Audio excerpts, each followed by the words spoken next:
Hello, everyone. This is Stephen Massa with the Water Environment Federation. I want to welcome each of you to the Stormwater Policy Forum. Before we begin, I'd like to quickly review a few logistics.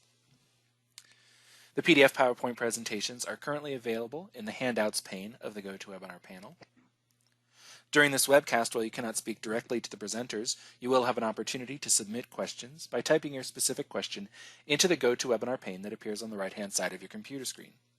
We will be accumulating questions throughout the webcast, and we'll direct them to the presenters as they come in after each section. We will be recording this webcast. The webcast recording link will be available on the webcast website shortly after the event ends. If you have any additional questions after the webcast has ended, please email webcasts@wef.org. And now I will hand things over to Scott Taylor. Scott? Great, thanks, Stephen. And welcome to the WEF Stormwater Policy Forum Institute Forum with Water Week. I'm Scott Taylor, the Advisory Committee Chair, and I'm going to be your host today. It's been another interesting year as we kind of asymptotically, I guess, emerge from this pandemic. So I really look forward to moving ahead with some purpose over the next year to accomplish things that are on the Stormwater Institute's plate. Some of those things include releasing a new rainfall results publication, which should be out at the Stormwater Summit in Minneapolis. This is going to help guide stormwater in the near and medium term over the next several years. We're also going to be working on a new biannual MS4 survey again this year. This will be the third in a series of MS4 surveys. This will be important because it'll allow us to start kind of assessing on a statistical basis some of the trends that we see over the first two surveys. And lastly, of course, the awards, always a great program underwritten by the US EPA, and that will be done at WEF in New Orleans this year.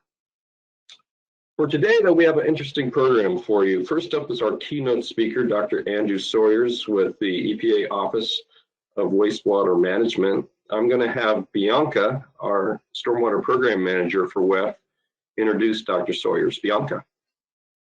Thank you, Scott, and welcome everyone. So Dr. Andrew Sawyers is the Director of the Office of Wastewater Management at the U.S. Environmental Protection Agency in Washington, D.C. He oversees the National Pollutant Discharge Elimination System, or NEPDES program, the Clean Water Act mechanism for the permitting of municipal and industrial discharge into surface waters of the U.S.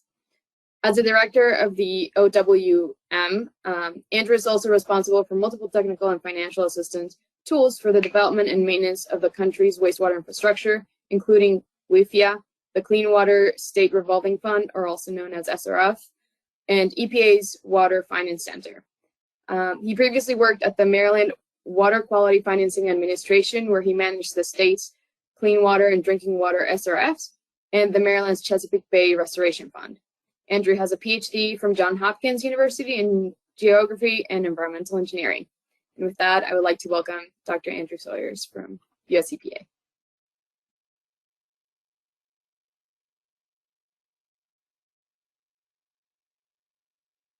Andrew, the floor is yours.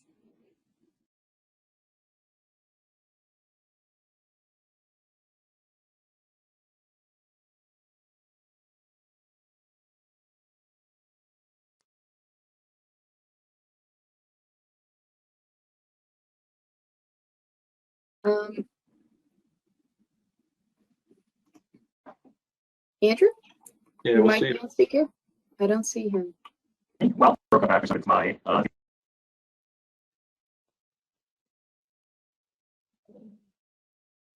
You having audio problems? God, can you hear me? Sure. We can sort of hear you now. It's very garbled. Can you? Yeah. Very garbled. Okay, that's better. I think you're good enough to go. If not, I could just do it through my phone, and that might work, right?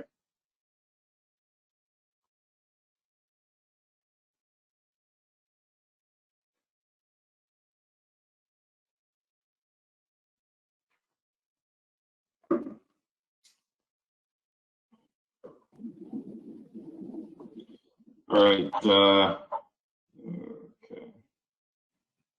Now we can hear you pretty well. You can hear me well now? Yes. Yes.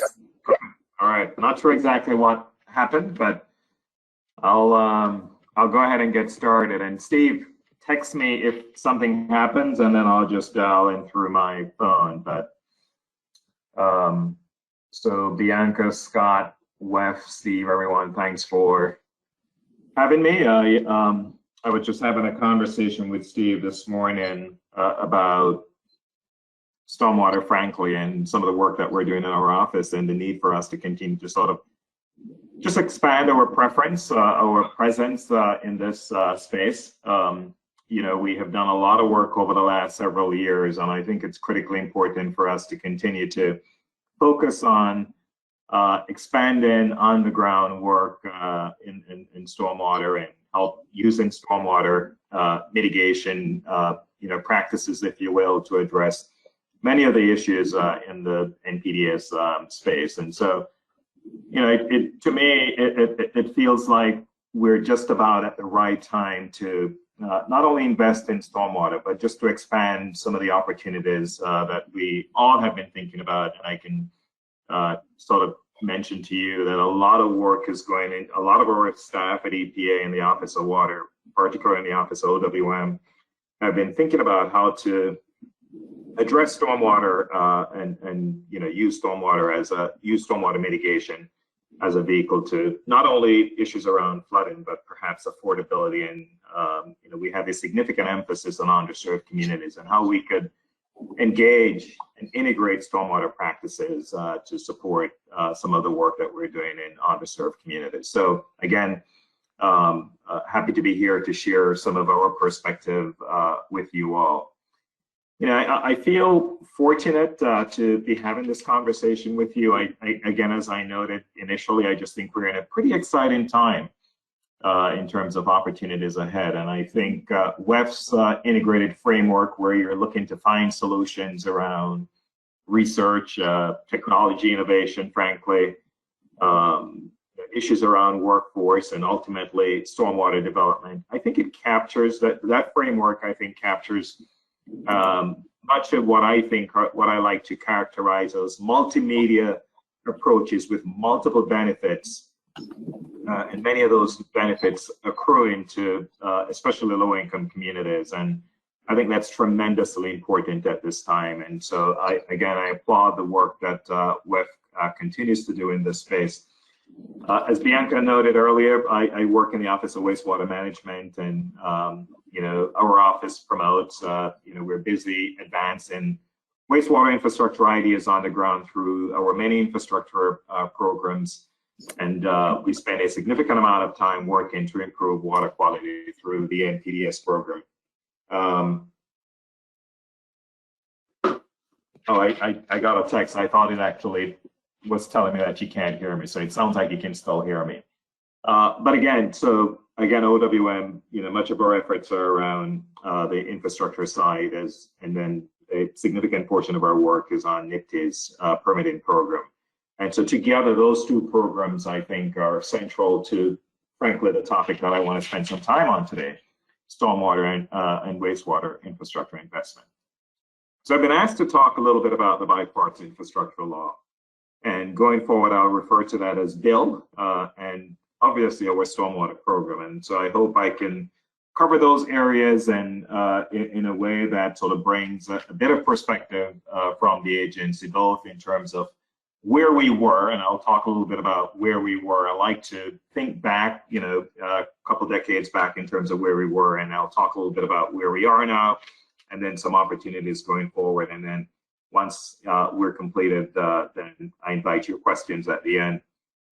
You know, just reflecting a little bit back 50 years ago, frankly. And by the way, as you look at the Clean Water Act, and it's, you know, just how the Clean Water Act has progressed from 50 years ago, I really look forward to some of the celebration this year, because, you know, 50 years ago, our rivers were on fire, right? Many of the nation's water bodies were significantly polluted. But I think bold leadership at the time, you know, leading to the creation of the Clean Water Act, we, I think, collectively made a bet on our waters. We used the Clean Water Act, we used our investment vehicles such as the construction grant, and we went to work. And I think, frankly, we have been incredibly successful. And so as a result, we have seen a lot of improvements in waters across the nation. I think our drinking water sources are better. Many of our communities are returning to water to fish and swim. We want that recreational opportunities to be available in all communities, not just wealthy communities, but also some of our low-income communities. But we see this happening. And so I think we can accurately say we have made a significant progress with the investments that have been available to us. But we have a lot more to do, right? And it sort of brings me to where we are. I think about the Clean Water SRF, and we'll talk a bit about the Clean Water SRF and some of the investment opportunities available in the stormwater space. The Clean Water SRF, we've invested close to $150 billion in protecting and improving the nation's water. We have a lot of assistance agreements. That's like a loan executed, almost 43,000 assistance agreements. So the Clean Water SRF has been active on the ground, actively working to shape infrastructure investments in a way that provides positive benefits occurring to just different communities. We also have another financing program within the Office of Wastewater Management, WIFIA, the Water Infrastructure Finance and Innovation Act. And WIFIA is essentially a bank. EPA is the banker, where we provide flexible loan opportunities for water and wastewater borrowers. Just this last fiscal year, WIFIA closed 26 WIFIA loans for over $5 billion. And the way WIFIA works, we provide 49% of the investments. And so it helped to finance over $11 billion in infrastructure projects across the country. Many, frankly, are stormwater-related projects. And so that amount actually bring our total amount of WIFIA loans, and this is probably a few weeks back, to 74 WIFIA loans for over $13.4 billion in the few short years. I think total investment on the ground is somewhere close to $30 billion. It's been incredibly successful. So when you think about the construction grants era, you think about the state revolving loan fund, you think about WIFIA, EPA has played a fundamental role in transforming infrastructure investments on the ground. And so much of that investment has been in the area of stormwater, but we need to do more. And I think that's where the opportunities lie ahead for us. And I think despite the successes of all these programs, so many of our communities still face incredible challenges. So we have the opportunity to continue to invest, but we also have an opportunity to be strategic in terms of how we think about some of the challenges ahead. I think many of our communities, low-income communities in particular, simply still lack safe drinking water and sanitary services. Many don't have the resources or capacity to fix their water or wastewater systems and address their water quality problems. An area that sort of exacerbates some of the concerns that our communities are facing is climate change. I think it has disproportionately impacted many of our underserved communities. I think even where infrastructure exists now, many of those communities weren't built to withstand the severe weather severe weather events that we're experiencing these days. I think about our wastewater systems and just the stressors that they're facing. Again, some too much, lot, all at once, poor water quality. If you sort of think about a metaphor here, I think in many ways our rivers are probably still on fire, but there's a lot of problems that we need to address. And I think climate change really, points to some of the significant issues that need to be overcome.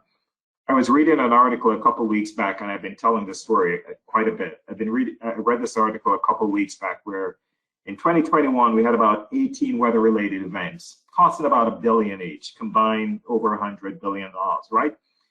When you think about the impact of, mitigating, that $105 billion worth of, issues or problems that the weather events created, many low-income communities have a real difficult time addressing it, sort of absorbing the issues, dealing with the issues, but perhaps they have even a more difficult time emerging from those events. And so, you have a confluence of issues impacting them, and then climate change only exacerbates it. And so the need for us to collectively think about how we're addressing issues in our low-income communities becoming, even more earnest, if you will. There's a lot more urgency for us to figure out sustainable and durable solutions in our communities going forward. I think as if you look at the news, a lot, there's just a lot of havoc more recently, right? Frequent, intense rainfall, decentralized systems, septic systems. There's a lot of concerns causing public health issues and environmental problems. For many of our communities, where we have inadequate sanitation services, where you have concerns around water quality issues, many of those, again, are in low-income communities, and we need the investments that are on the horizon. I'll talk a bit about that in the next few minutes, to address our water infrastructure, to help to create a stronger workforce going forward, to make sure we're investing in the right technologies to help these communities to emerge from some of the issues they're wrestling with. A few years back, many of you were involved in the last clean water needs survey, and we're currently doing the most recent one.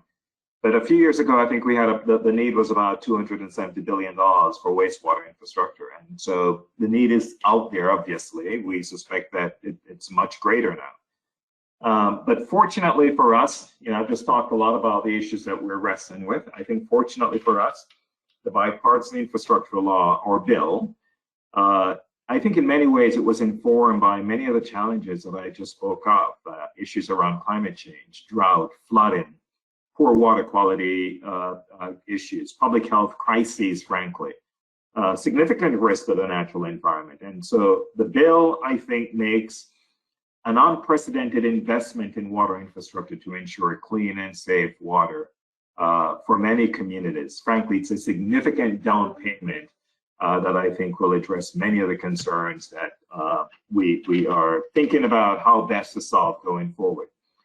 What I'll share with you next, I think many of you are aware of it, but I think it's worth reinforcing. The bill provides about $50 billion to EPA water programs, about $15 billion for, if I remember correctly, to replace lead pipes, about $20 billion for safe drinking water infrastructure, $12 billion for clean water infrastructure, so both stormwater, wastewater, decentralized systems, about $2 billion going for geographic programs. And so the Congress also had, supported moving these funds through the established clean water and safe drinking water SRF state revolving loan funds. And so Congress trusted these established programs to get these resources out. And we will obviously attempt to repay Congress trust by not only getting the funds out, but making sure those funds are working very hard on the ground. And so, thinking about where we're going, we have this vehicle now available to us, these resources available to us.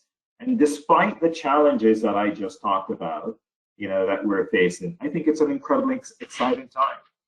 We started where we talked about 50 years ago, and we have seen the significant improvement that has happened since. The Clean Water Act was a very strong vehicle in helping us to do that. The infrastructure resources, whether it's a construction grant or the SRF, helped us to address many of the issues that we were dealing with. We now have sort of the same opportunities ahead, right? We still have that very strong Clean Water Act, which I think at its foundation has really created lasting impact, if you will, in our communities on environmental, mitigating environmental insults or mitigating environmental pollution. And now we have the financial vehicle in place with the bipartisan infrastructure law resources to make even a greater impact going forward. But no, not just on sort of the build environment, if you will, or a natural environment. I think we also have an opportunity to really invest in communities across this country that have not benefited as much as some of the other communities in the past. And so I'm excited about what I see ahead in terms of opportunity. I think for the impact to reach its greatest potential, though, we really need to pair the investments with the appropriate innovation. And it begins with what I would think of as a more holistic approach, right? We have a lot of economically stressed communities, both small and large. Many of them lack the financial, technical, and managerial capacity to access the SRF loans. And I think in some ways it has resulted in an uneven distribution of federal water infrastructure funds.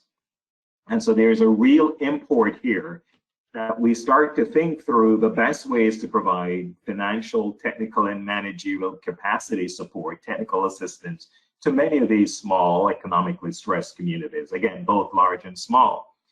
The bill, the foresight in the bill by requiring 49% of the funding to go to communities as additional subsidy in the form of grants, principal forgiveness, or negative interest rates, I think a significant barrier to providing that kind of assistance to communities where we're supporting them around financial, we're providing support around financial, technical, and managerial capacity. This additional subsidy will mitigate, it will help to remove that barrier, if you will, for many of our, again, traditionally low-income communities that have not gotten support in the past. But it also it still leaves the capacity concerns, right? We really need to create, and this is one of the areas that we're working on. And at some point, if we get an opportunity to share another conversation with you, I want to take some time to get into a really deep dive around the technical assistance framework that we're building at EPA to provide the kind of support that I just talked about. So in addition to the technical assistance framework, I also think the leveraging aspect of it, the partnership aspect of it, I think that's really critical. And this, again, I think WEF has played a really significant role in helping us to get the information out there in terms of helping communities with the bill, but also your continued emphasis around stormwater management. And so as I think about this historic opportunity here, I also think partnership is going to be important. So not only providing the assistance, but how do you provide that assistance and to who you provide that assistance? And I think organizations like WEF will be key. And so EPA, I think we will work with every level of engagement, state, tribes, and utility partners like you to see the full benefits of the bipartisan infrastructure law investments. I think together, we need to look at ways we can partner, amplify the services we have available, deploy the technical assistance that we have available. And I believe this will help to strengthen relationships with communities and help them receive the assistance and investments that have been lacking historically. We also understand that communities might be at very different places. And I think when you talk to communities, some might need specific planning, some might need different types of assessments, some might need assistance in developing their project. Some might just need funding and financing assistance in the form of maybe rate analysis and financial planning, maybe around funding options. Others might need either one or both, or how to bid the project and construction start. So as we think about the partnership and the technical assistance needed, the idea there is that we will meet communities where they are. And that's going to be a significant part of how EPA is approaching helping communities to benefit from some of the infrastructure investments on the horizon. We want to help them in whatever capacity they need to put those communities in the best possible position to receive funding going forward. Part of my challenge here today to all of you is that how can we systematically create opportunities for our low-income communities that have real issues, but do not have the resources or capacity as it stands right now to get on a state IUP to fund their stormwater project. I'm asking all of you, help us create a framework, an initiative, technical assistance initiative that is durable, that will help us reach those most in need, help us to identify the big issues and possible ways to solve them. So as I talk about the infrastructure vehicles, some of the key areas in terms of partnership and technical assistance, I want to spend a little time talking about the topic that most of you signed up to listen to today, stormwater investments. When I think about some of the climate stress, I talk about resiliency and solutions. I think how we approach stormwater going forward is fundamental to some of the changes that we can make in our low-income communities or underserved communities. I was talking to Chris Gloss today, who is our permits director, and I asked Chris the question. I said, Chris, when you think about stormwater and the future of stormwater and the role that stormwater mitigation can help how can we use that to assist many of our underserved communities? And Chris was, very excited in terms of his response. Chris agreed that we have an opportunity here to invest in stormwater mitigation that can be incredibly helpful to many of, the underserved communities across the country. I think, and part of the reason why I think not only Chris, but our team within the State Revolving Loan Fund branch at EPA excited. We go back to 2014 when, WERDA actually amended the Clean Water Act and sort of expanded the suite of eligible programs. When you think about stormwater investments, now we can fund areas where we're measuring to manage, reduce, treat, recapture stormwater. We can fund stormwater issues around water reuse, efficiency, conservation, energy efficiency projects. We can fund non-point source, best BMPs and watershed pilot projects. We can fund decentralized wastewater treatment systems, again, to mitigate stormwater. So the WERDA amendment, before the 24 amendments, we had like 3 targeted areas, eligible areas. You had 212 projects, which are your traditional POTW. We had 319 non-point source, and we had 320, which were estuaries. Now we have the 2014 amendments expanded that to over 11. And there are many areas that focus explicitly on how to manage and mitigate stormwater issues.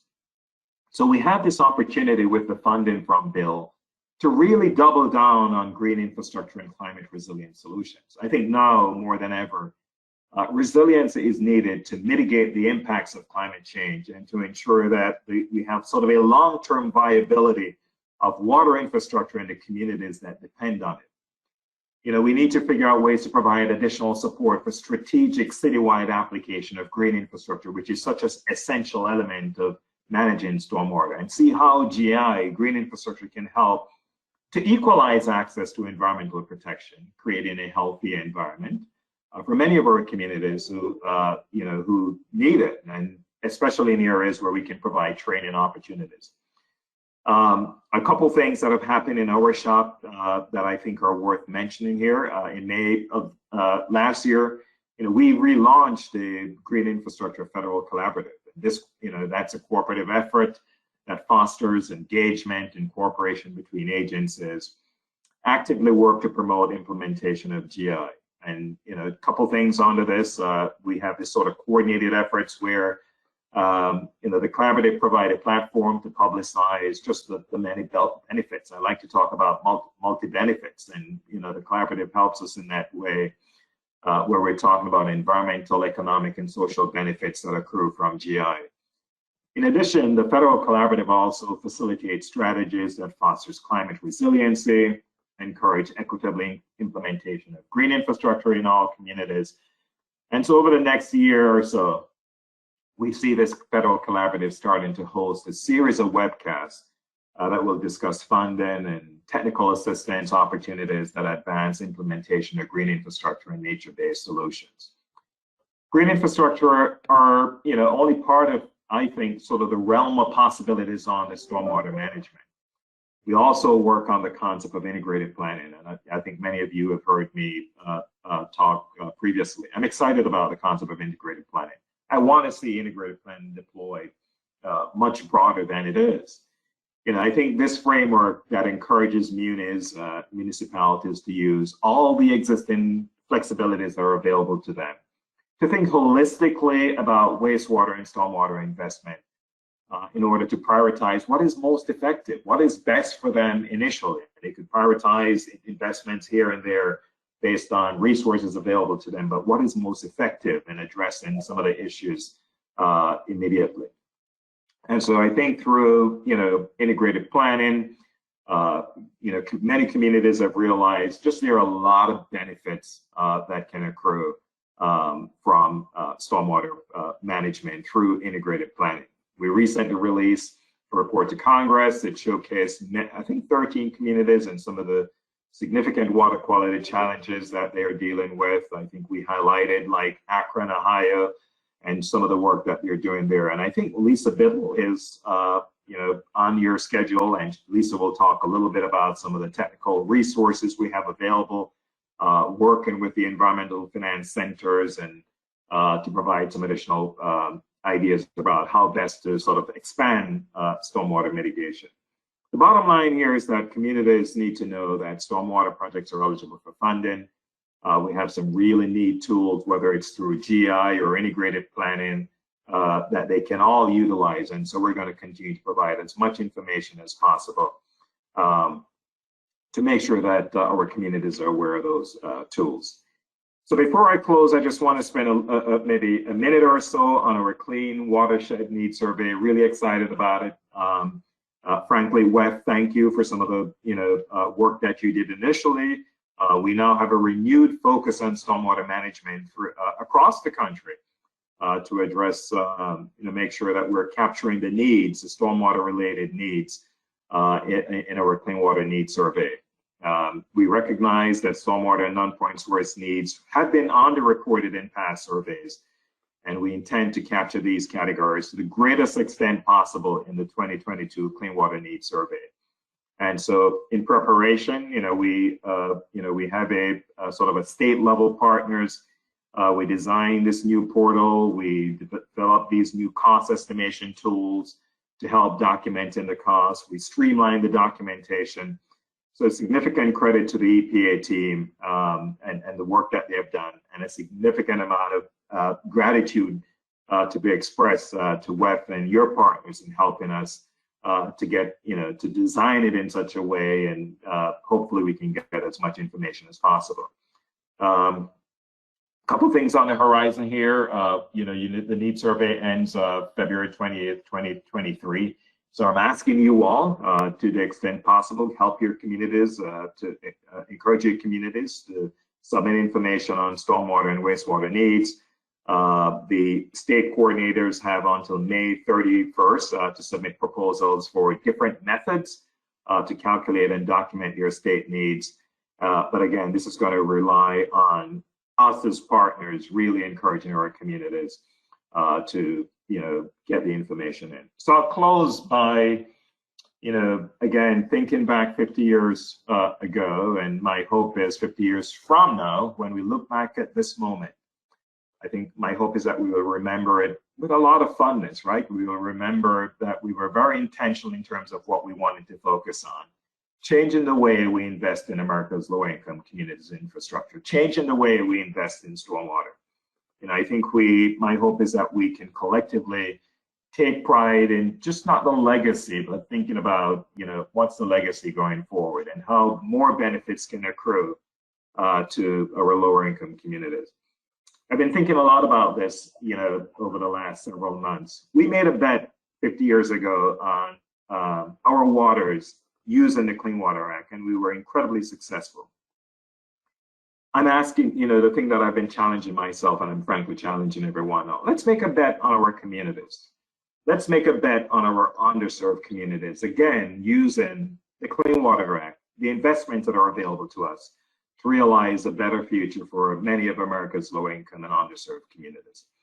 So thank you, WEF, for the role that you play in bringing clean water to our communities. And again, thank you to the many men and women at EPA who play such a significant role, and to all the partners, to all the audience members in this webinar for the role you play helping to bring clean water to our communities. So let me stop there. I think I went over my time, but again, this has just been this is a really important area for us that I really wanted to emphasize some key perspectives going forward, and put a couple challenges out there for all of us to think about. So thank you, Scott and Bianca. I'll hand it back to you both. Thanks, Dr. Sawyers. It's great to hear that you're putting more resources into expanding the reach of the SRF. I think that's really needed. Bianca, do we have any questions for Dr. Sawyers before we let him go? Yes, so there is one question in the chat that says, many people are working hard to get better stormwater needs data for the current Clean Watershed Needs Survey. Are EPA and OMB prepared to see needs numbers in this Clean Water Needs Survey that are an order of magnitude larger than the needs reported in the 2012 CWNS? So Bianca, that's a great question. And the answer is yes. I think we are. We have had this conversation. We're aware of the information that was submitted in 2012, and it's part of the reason why we have made a concerted effort to sort of expand the work that we've been doing, a concerted effort working with you all to make sure when we do have the conversation with OMB that we have factually sound information, we can justify the information that we are providing going forward. So the answer is yes, but it's a really good question because that's one of the things a lot of us focused on as we were building the framework for the 2022 needs survey. Thank you, Dr. Sawyers. Thank you. Thanks, Dr. Sawyers. We appreciate your time here, and have a good rest of the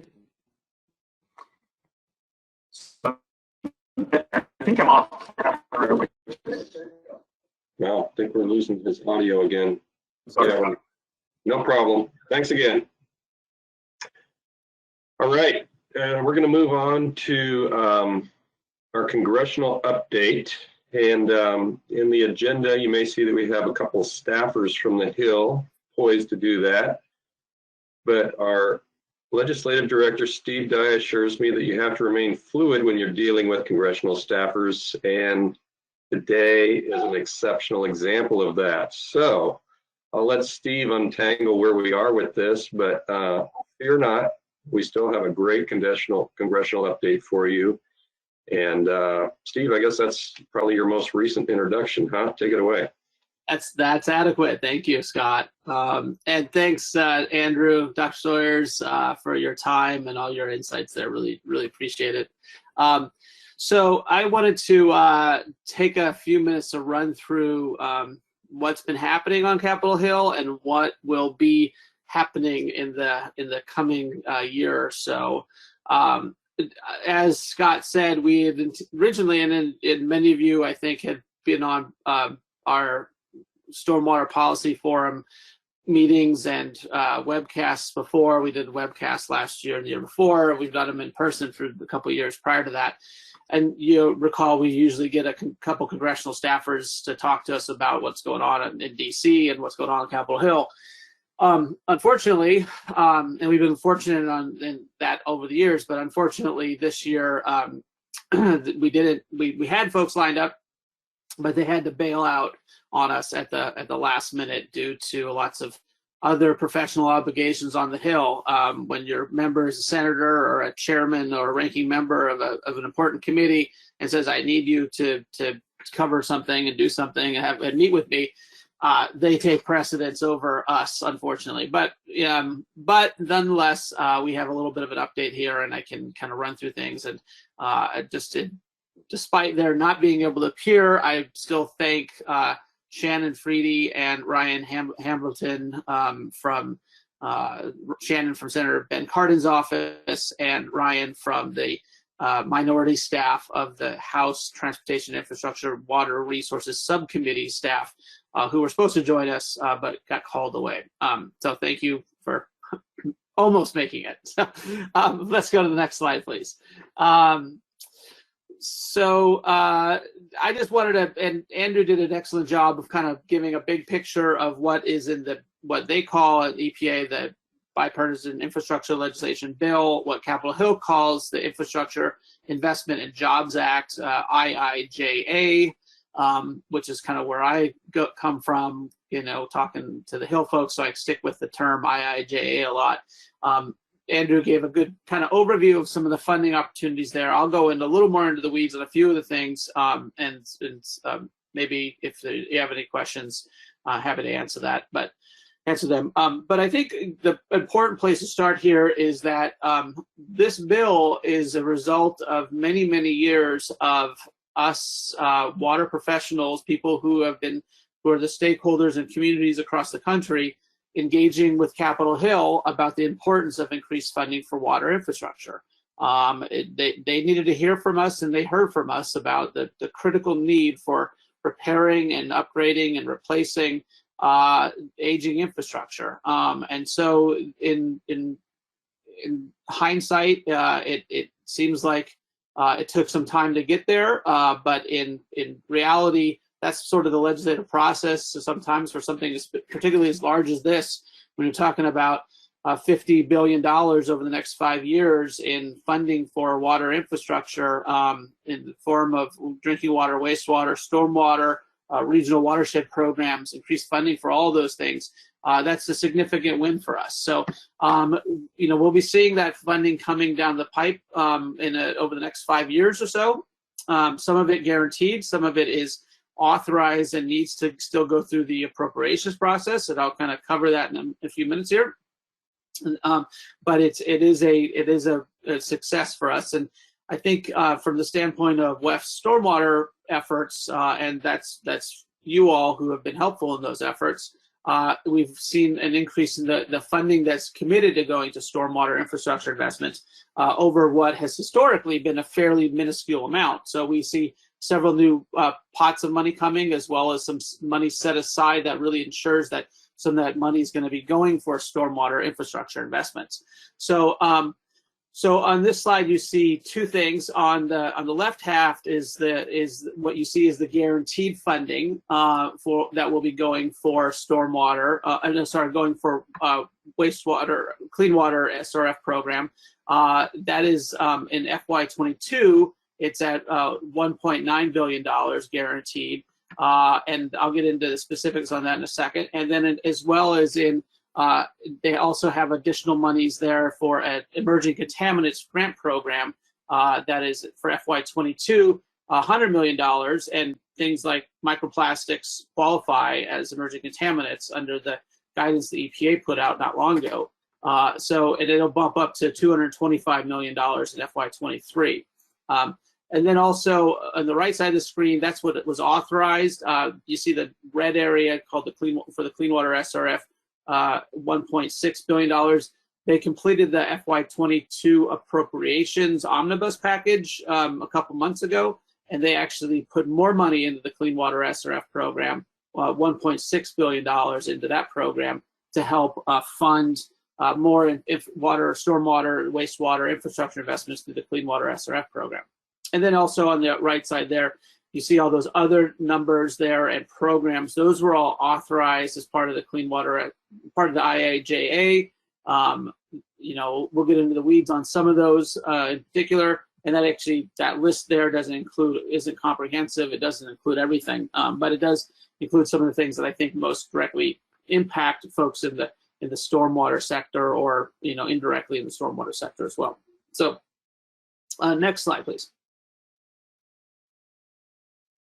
I just to make the point that I was making earlier, this increase in funding we're going to see. This is the historical chart of what the Clean Water SRFs have been funded at over the last decade or so, and then where we see that market increase in the red columns is what has been authorized and guaranteed appropriations through the IIJA. FY22 we just talked about. FY23 is what is going to be happening next. About half of that total there on FY23 is guaranteed, but then there's the additional amount on top of that half that still needs to go through the appropriations process that needs to get funded. Then 24, 25, 26 are all, like I said, some of it's guaranteed, some of it needs to still be appropriated. So next slide. Actually, maybe I could advance the slides here. I haven't tried that. Oh, there we go. I'm gonna start doing it myself now. So currently available, like I said, the Clean Water SRF, $1.9 billion, of which 49% is set aside as additional subsidization. Now, that is unique because historically, the funding that has been made available for the Clean Water SRF, the only additional kind of subsidization was only about 10%. And as well as there was a Green Project Reserve set aside of about 10%. So it really wasn't a lot of money that was kind of put aside for stormwater or additional subsidization. Additional subsidization is things like converting a loan into a grant instead of a loan, principal forgiveness, 0% or negative interest loans. The statutory language in IIJ said a 0% loan is not actually considered additional subsidization. So that can also be provided as a loan, and the loan part of the other 51% available to the loan section would be 0% loans possibly if a state chooses to do that. But the under that 49% set aside is a sizable amount. And then for additional subsidization. And now they defined it recently, EPA defined it recently, and if possible, Bianca or Stephen will drop it in the chat here, a link to the EPA put out guidance memo in March that outlined how those funds can be used, all those clean water SRF dollars and drinking water SRFs could be used, how they're prioritized, and then what that means by that additional subsidization. Under the statutory language in the IIJA, they define that in the kind of three bullet points, essentially. The monies that could go towards additional subsidization include monies for municipalities that meet the state's affordability criteria. That's section 603 2I or I2, I believe, under the Clean Water Act, that kind of a state goes and does an analysis of their overall affordability threshold of using primarily MHI to identify what the limits are for a community to be able to put rate increases and find other financial burdens on the ratepayers to be able to make these investments. If it hits that criteria limit or that threshold, you can say that it's too financially just challenging for the community to take on that additional loan, so they're then eligible to get that access to that additional subsidization. And then another criteria that they identified was that municipalities that do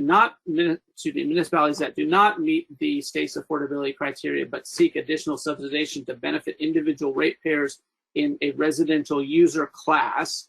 So we're talking about essentially a project that would be in a community that's going to help a lot of lower income ratepayers potentially, and that it would if you can't meet that threshold under the affordability criteria, but the benefit will really be helping a lot of lower income ratepayers, they could have access to additional subsidization set aside.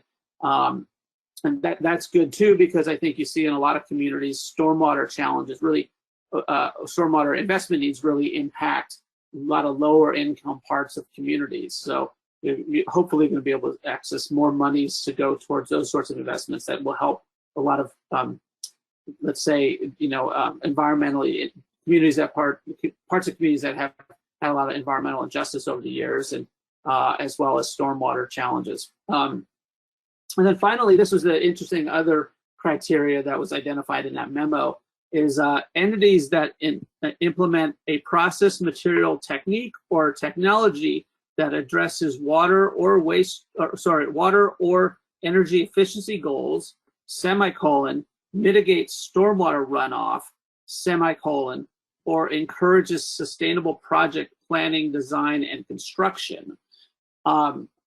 So you see there under that bullet for having access to additional subsidization, that mitigates stormwater runoff clearly is defined under what Congress passed into the IIJA as an eligible activity to get additional subsidization, as well as, I think, part of that bullet encourages sustainable project planning, design, and construction also would apply as well for stormwater related projects. So really a lot of opportunity there through what's in the IIJA and through what EPA put out in the guidance memo for accessing some of that those additional monies. So that's all that talking is just for that very first bullet on this slide. So I'm going to go through the other bullets fairly quickly. Then the $1.6 billion, up to 10% in additional subsidization was included in that, as well as the 10% Green Project Reserve set aside is available for that $1.6 billion. And then they also included, like I mentioned before, in the IIJA, emerging contaminants funding that includes things like microplastics, 6-ppd. You think some other things that may be identified as potential water quality impairing problems in emerging contaminants. So you can probably have access to a lot of those fundings. That funding, as it starts to come out, initially in the FY22, they're only doing $100 million, but in FY23, it bumps up to $225 million in grants. And those are all grants, not loans, but grants. And then they also included 43 million for the OSG program. Those are for CSO, SSO, and stormwater collection systems infrastructure investments. Those dollars are going to be going out primarily through the same approach that a lot of the SRF dollars will be going out through, the state intended use plans. That's how they're prioritized out to go out through the state SRF program or state infrastructure financing authority programs, and they're going to use the IUPs to identify where a lot of that money is going to go. I mean, $43 million is essentially a drop in the bucket in the national need for collection systems investments, but it is something, and we're building on that. That program was reauthorized in the IIJA. It bumped up to, I think, $280 million. So it's up to now the Congress to appropriate more money into that program. And then additionally, there's monies in there for drinking water SRF emerging contaminants, drinking water SRF lead line replacement. The WEF program got, actually, that number right there is inaccurate. It got in the FY22 appropriations, I think, $69 million, which leverages 100 to 1. So you're talking about $6.9 billion. That's going to be available through the WEF program and loan capacity for the EPA to start to loan to communities and utilities that want to get a low interest loan, not as low as the SRF, but very low still nonetheless. Next slide, please. Oh, I guess I'll do that slide. Yeah, my bad. Okay, so I'm going to go back there. So, a lot of folks ask what to do, how to get access to this money, go through I think the 4 key points that I try to tell folks to do is to contact your state infrastructure financing authority first and foremost, talk to them about what you're thinking about looking to get funding for, work with them to get an understanding for what their priorities are, what they would like to get from you to potentially get a project on their state SRF program list, the intended use program, intended use list, and then also I would suggest you contact the state regulatory and construction permit writers, because they're not always the same under the same roof as the state infrastructure financing authorities. They should also, the regulatory and permit writers also need to know what you have planned. They're at capacity right now and all the work that they need to get done, and that all the pressure on them as well. They don't have a lot of resources to write those permits always in the most timely manner. So get working with them as well, so so they have what they need, and so you can go through the permitting process when it's time for you to go through that. And then, like I said before, you want to get on the state Clean Water SRF intended use plan list. In most cases, you just need an engineering report to do that, but you will want to work with, like I said before, the state SRF infrastructure financing authorities to get on the IUP. And then also OMB, it recently issued Buy America guidance that's to the federal agencies to start developing what their guidance will be for funding through for all federal funding that will go towards infrastructure projects. It's now up to the EPA to put out what the Buy America requirements. But Buy America, Build America is what they're calling it. What there's going to be required from entities seeking to get federal funding for projects.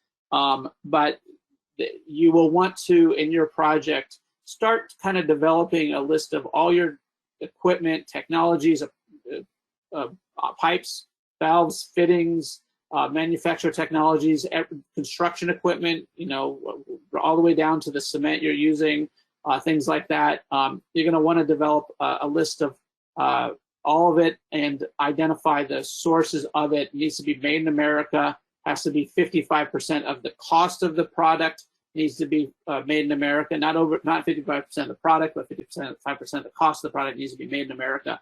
So you'll want to start working on that list, because there will be a waiver process, but you'll have to go through that process, and you'll need to have good data, good information to provide the EPA to get your waiver if it's necessary. If it's not necessary, great. But if it is necessary, there will be a waiver process to do that. But EPA will be providing guidance on that, I think, in the not too distant future. Next slide. Oh, I'll do the next slide.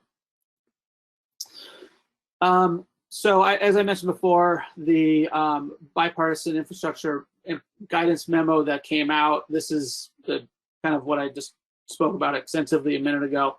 Of the $1.9 billion, 49%, or $931 million, is set aside for additional subsidization. And as I mentioned, mitigates stormwater runoff and encourage sustainable project planning, design, and construction. All are eligible activities to have access to that set aside. So then also as I mentioned as well, the FY22 omnibus did have that 10% for the Green Project Reserve. You could see that, there's not historically, not a lot of that money has gone towards stormwater green infrastructure projects. I think only like 1.5% or something. But nonetheless, it is still a set aside through the GPR that should be prioritized for green infrastructure projects. So additionally, the coronavirus state and local fiscal recovery funds that were part of the I think it was a part of the CARES Act or the American Rescue Plan, I can't remember which, provided a lot of money to go to cities and counties and states to help them recover during the coronavirus crisis, $350 billion, of which about $150 billion is still available. And anything that's really available for funding through the Clean Water SRF program is also eligible to receive grant funding, not loan funding, but grant funding through this coronavirus state and local fiscal recovery funds, that package of money. So you should definitely be looking at that, working with your state, working with your city or county, leadership to be able to access some of that money for project that you may look to get funded. So where do we go from here? What's on the horizon? So I mentioned before, FY23 is not too distant. We've already started the appropriations process already. They're gonna be doing hopefully full funding for FY22 in the appropriations, or FY23 for the in appropriations. Guaranteed funding through the IIJA is $2.2 billion in FY23. That was actually, my slide needs to be fixed there. It should say IIJA for FY23 in additional subsidization, $1.1 billion. So that is going to be guaranteed and coming. And again, it's same sort of additional subsidization criteria there for affordability, mitigate stormwater runoff, and encourages sustainable project planning, design, and construction. Then also under the IIJA, they did provide authorization for more money to go into the Clean Water SRF, and they bumped that additional subsidization from 10% up to 30% eligible for additional subsidization FY23. So you're talking another $825 million for it if Congress chooses to appropriate that full funding amount. Not knowing for certain if Congress will fund it, but they authorize to do it. It bumps it from, like I said, 10 to 30%. And then also continues that 10% Green Project Reserve set aside, so you get preferential.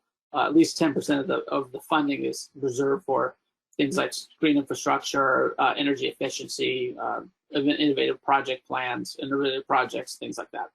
And then they have another $1.6 billion in FY23 available if Congress chooses to fund it that would be just keeping it level funding in previous years. So you see a lot of money there that's potentially available. You know, the 1.6 plus $2.75 billion, but guaranteed is $2.2 billion. And then, yeah, again, here's the chart I showed earlier. So on the right side is really what we're talking about in terms of a lot of new programs that are potential to come online if they're fully funded. The Resilience and Sustainable Grants Program, that's authorized at $25 million. Small POTW grants, that's authorized at $10 million. I think the other one, the ones I really want to point out are the Stormwater Centers of Excellence, that's authorized at $5 million. The Stormwater Planning and Implementation Grants, that's authorized at $10 million. The Stormwater Overflow Grants, OSG program that I was talking about earlier, that's authorized at $280 million. So all of these are would potentially benefit stormwater projects in communities. Now it's up to Congress to fund them. A lot of them were included. I mean, as you see an asterisk next to most of them, they were included in the president's FY23 budget proposal to Congress, but now it's up to the Appropriations Committee to fund them. So it'll be really important that us as stakeholders be engaged with Congress.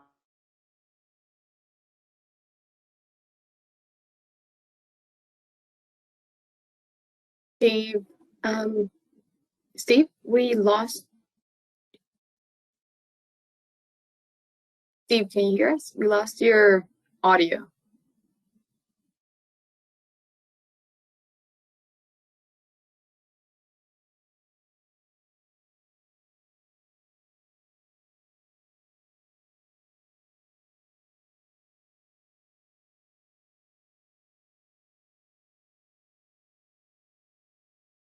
To proposed language. Am I getting okay? Sorry. I'm almost done, Scott. Sorry. Your audio just cut out for like the past 30 seconds. You might want to redo that. It's back now and you're good. Okay. So today's the due date for financial capability assessments, public comments. WEF has some strong concerns about what is been put out for by the EPA around the FCA. That's helping communities assess affordability in their communities. Those comments will be submitted today. If you have some questions, if you have some more interest on what those concerns are and what is the EPA's proposal on the FCA, we did do a webcast jointly with AWWA and NACWA earlier in April. There's the link there to be able to access that webcast. It's pretty good information if it's something that you guys are interested in, you're all interested in. Also, additionally, something we're watching very closely is the route that EPA or Congress will take around PFAS. One thing we are very concerned about is if they use EPA or Congress uses the Superfund law, CERCLA law, to regulate PFAS, we really want to have an exemption for municipal entities and the organizations that are part of those projects want to have an exemption from liability for PFAS in the system. And this does also, the legislative language, the language we put together that would provide that exemption does allow for stormwater utilities and technologies and companies that work in stormwater space to have that liability exemption, because the PFAS isn't originating in our system, it's originating from some other source, and we shouldn't be held liable for any legal or financial costs that are associated with any under the CERCLA law. So we really feel that's important that Congress recognizes that, and if there is, and the EPA recognize that if there is a way to shield those entities from liability, that's what we're requesting. So I believe that was my last slide. Oh, just briefly, WEF's Water Advocates Program is our way for communicating a lot of these things I was just talking about to Capitol Hill. We really, if you're not a Water Advocate member, please go use the link, use the QR code there, use your phone on the QR code right now to pull up the site to be able to send letters to Congress on some of our priorities for FY23. There's a wipes labeling legislation that's moving in the House and Senate. We want that to get support. And then, as I mentioned, the PFAS liability exemption that we really want support from our members for Congress to hear about.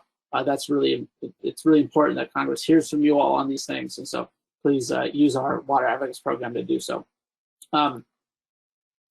Okay, so I could pause there for questions, or we could just keep rolling into the update on our policy recommendations document. Bianca, do we have any questions I want to field?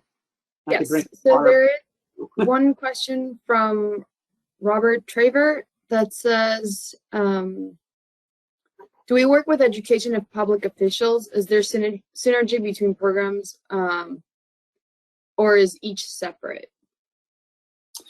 Ask the question again. I'm sorry.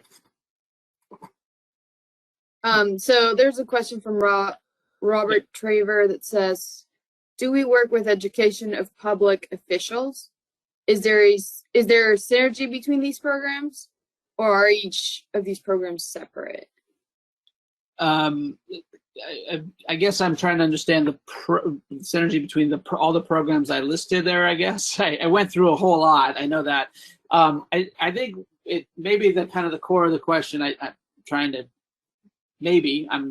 understand, but would be how do we educate public officials about them individually? Yeah, I mean, you definitely want to talk about all the important things that are there to help them continue to support them.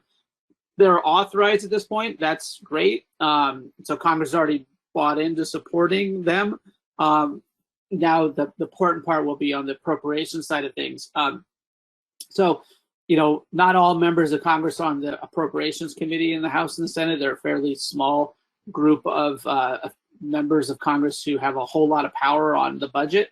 But all members of Congress have an interest in what is in those appropriations bills. And so if they're hearing from their constituents about particular programs that the constituents are very passionate about or feel are very important, even a lowly freshman minority member, somebody from like the minority party, will still have a say and will feel it's important to either contact the Appropriations Committee directly, grab the ear of a leader in their party on the floor, will write a letter or co-sign a letter or lead a letter.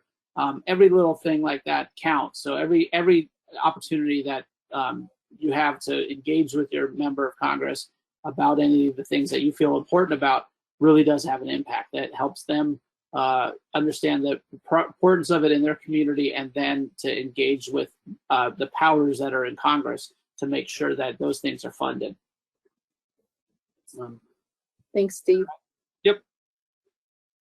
No more questions. We'll just kind of roll into the next part of our program here. And I will get some help here from Scott and Seth and Randy. That way my voice won't totally be shot by the end of the day. But I will kick it off.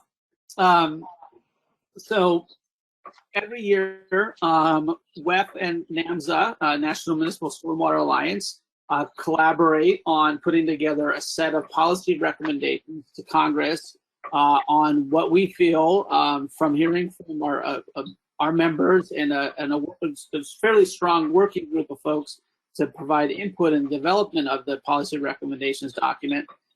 We get a lot of good insights on what should get funded or what policy priorities should be for Congress, and we put it all into one nicely, tightly, very compact document. And I printed it off here before the call, and I was like, wow, we are tight on words. It's a thick document. So a lot of good information here, and I urge everybody to take a few minutes to download it and read it.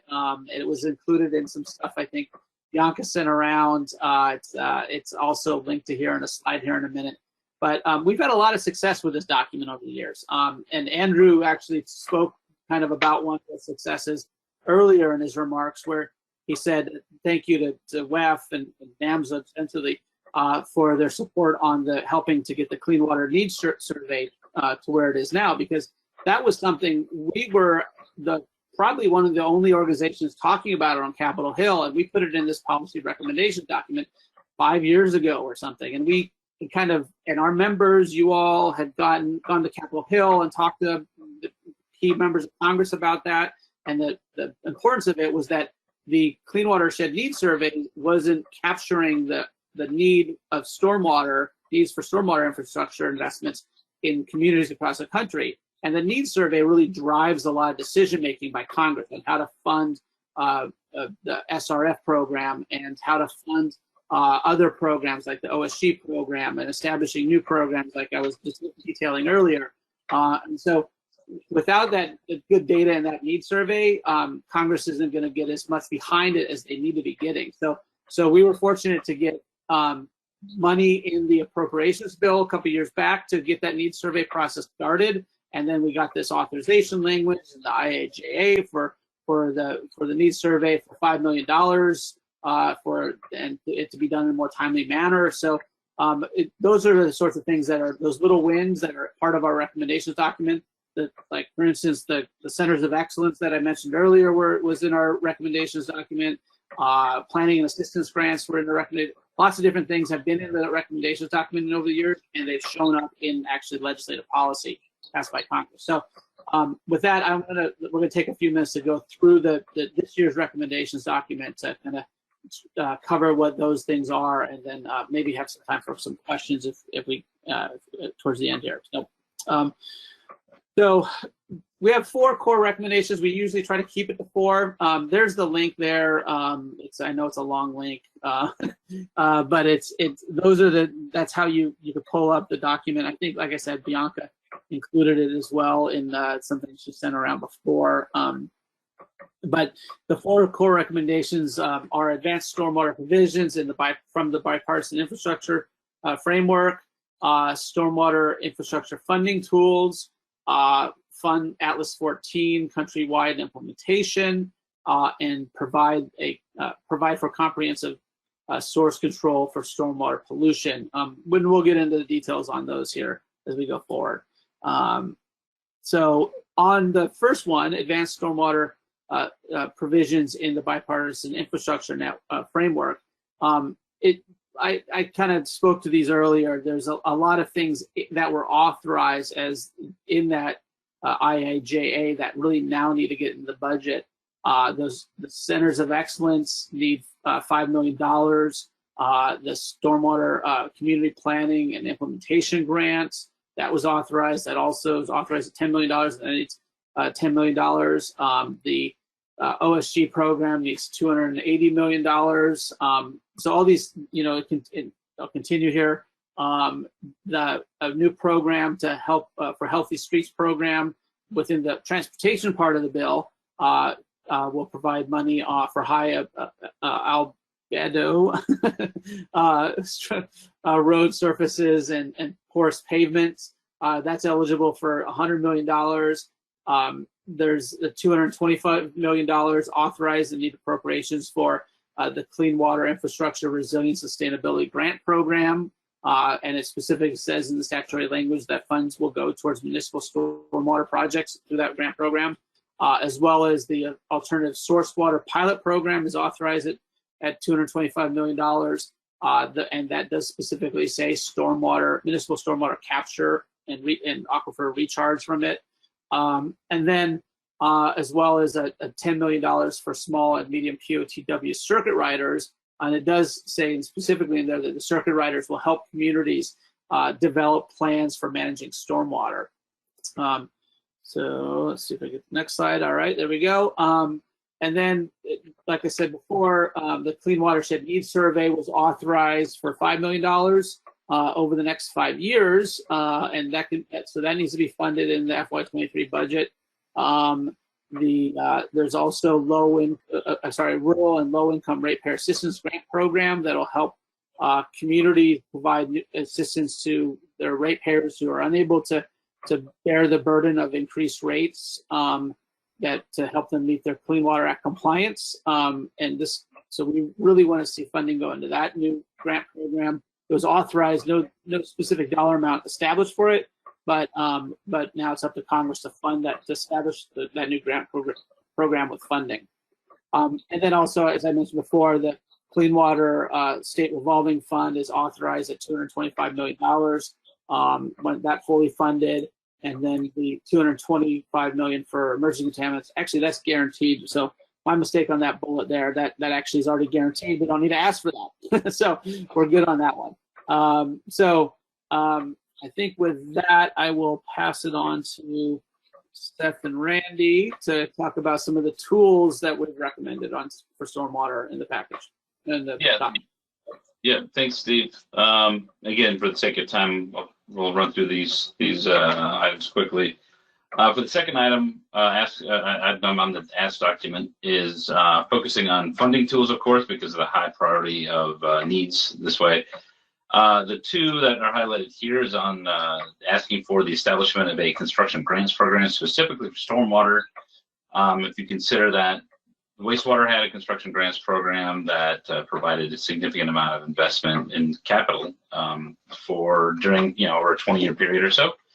That helped to address the stuff that Andrew talked about, burning rivers that were on fire and whatnot. Stormwater has not enjoyed that same level of funding from the federal level. So just if you look at the amount of money that's gone into wastewater through this type of program and adjust for inflation, we're talking about like $9 billion per year for 20 years. That's a big ask. So we're probably not going to get that, but we need to have some quantification, and those are the numbers. So, and this was highlighted actually in the Environmental Finance Advisory Board stormwater funding report. So that's one specific item under funding tools. Another is that's also noted under the EFAB report, which is focusing on technical assistance and local assistance, specifically on the formation of local stormwater utilities. Again, we've got a limited number of utilities across the country if you look at the total number of regulated entities, and that needs to change. And so having some specific funding, whether that's part of the construction grants program or something, we don't care where it is, but we need funding for that. So that's another ask. Next slide, please.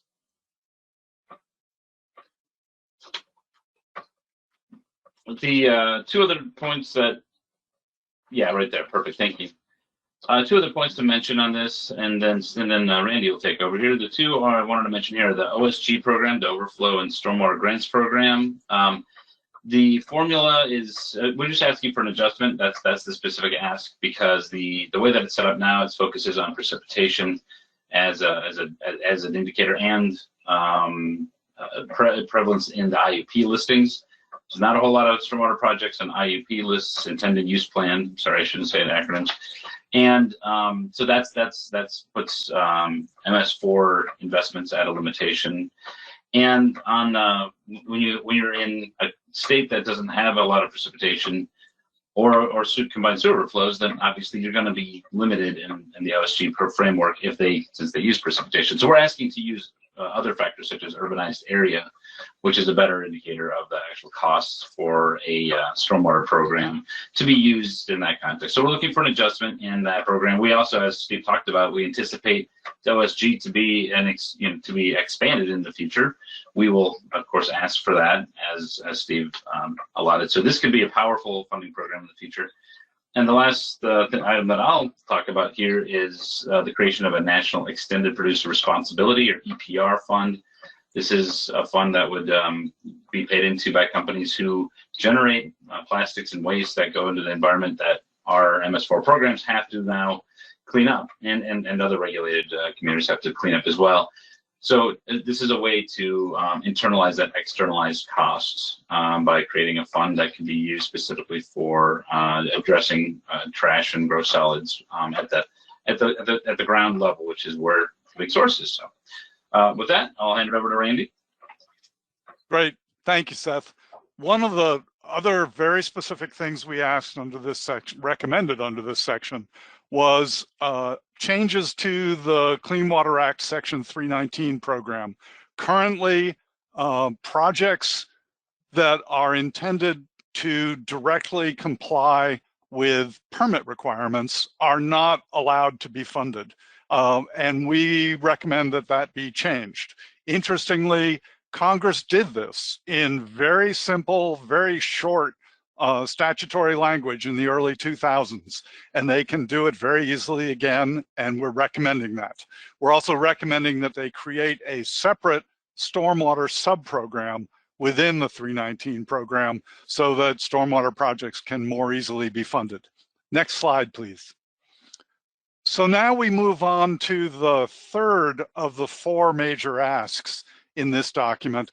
And this recommendation focuses on Atlas 14 precipitation frequency estimations done by NOAA. We have a few recommendations here. One is currently precipitation frequency estimating is spread across multiple federal agencies, and that needs to be consolidated, unified, and coordinated, which is a real challenge for federal agencies. We realize that, but it's very important. Dr. Sawyers, in his keynote talk today, talked about how we're getting more of our rainfall in intense storms, and we're seeing significant impacts of localized flooding. Most of the stormwater work related using precipitation frequency estimates comes from Atlas 14 done by NOAA, and we've recommended a number of very specific changes. That Atlas 14 get national, consistent, and long-term funding, that it be executed at a national scale, that it have a regular and consistent updating schedule. The design storms are revised. What's the 100-year storm going to look like in 30 years? And that it includes the translation of future climate scenarios into products that are useful for stormwater modelers throughout the country. And with that, I will pass it off to Scott Taylor. Thank you. Thanks a lot, Randy. All right, this is our request for stormwater, or for source control rather, of stormwater pollution. In short, it's really the development of a permanent program within the Office of Wastewater Management, specifically for source control. This is a key issue for WEF. It's clear that we're not going to meet our stormwater program goals with treatment at the end of the pipe and GI alone.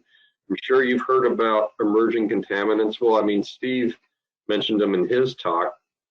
Things like microplastics and 6-PPD and PFAS, which are really all symptoms of a larger problem.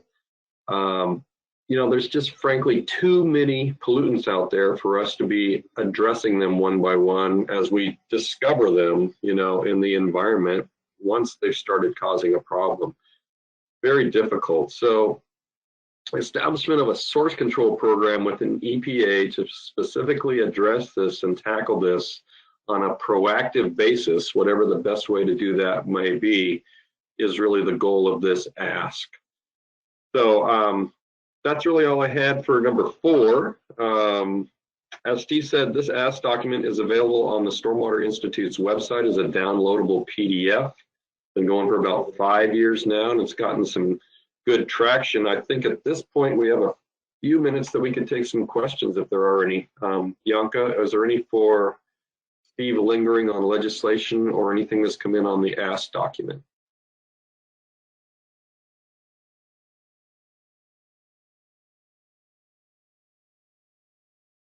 Hearing none. I received a thumbs up and nice work on the ask document, and so I will be redirecting one of the questions to, well, maybe, yeah, I'll be directing one of the questions to either of you panelists as I see fit. But other than that, I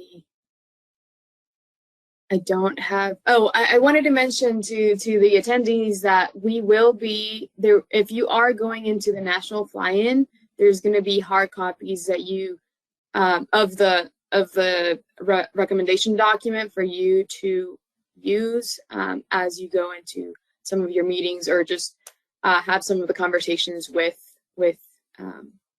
folks at the water national fly-in. So perfect. I wanted to make one quick comment, if I may, Scott, before we leave this topic, which is that it's a real privilege for NMSA to be able to work with WEF in producing this ASK document. It's always an interesting process, a satisfying experience, and it's nice to see that it's been as influential and successful as it has been over time. So thanks to WEF for the chance to work on this with you. Well, and I would add to that, thanks to Steve specifically, as he leads that on behalf of WEF. So Steve deserves a lot of credit here. This is not a love fest, Steve. I just wanted to make sure that you understand how much we appreciate it, right? How much we appreciate. No, seriously, it's like you said. I think that there's we've had a lot of traction here, and with a limited amount of time. I mean, you've got more perspective than we do, but we haven't been doing this that long, and we've made some significant gains. So, Steve, it's very much appreciated. Well, it's a collaborative effort, and I appreciate everybody's kind remarks, but I really appreciate everybody's also support on this. So it's been good. And all I see is that all this yap about me is keeping everybody from a 30-minute break and grab some lunch. So let's just go to lunch. That's more important than hearing anything more about me. Sounds good, especially since I don't have a Steve Dye Appreciation Award to present at this time. So why don't we break for lunch, and we will convene once again sharply at 2:30 Eastern Daylight Time. We'll see you then for the EPA updates and Q&A. Thank you.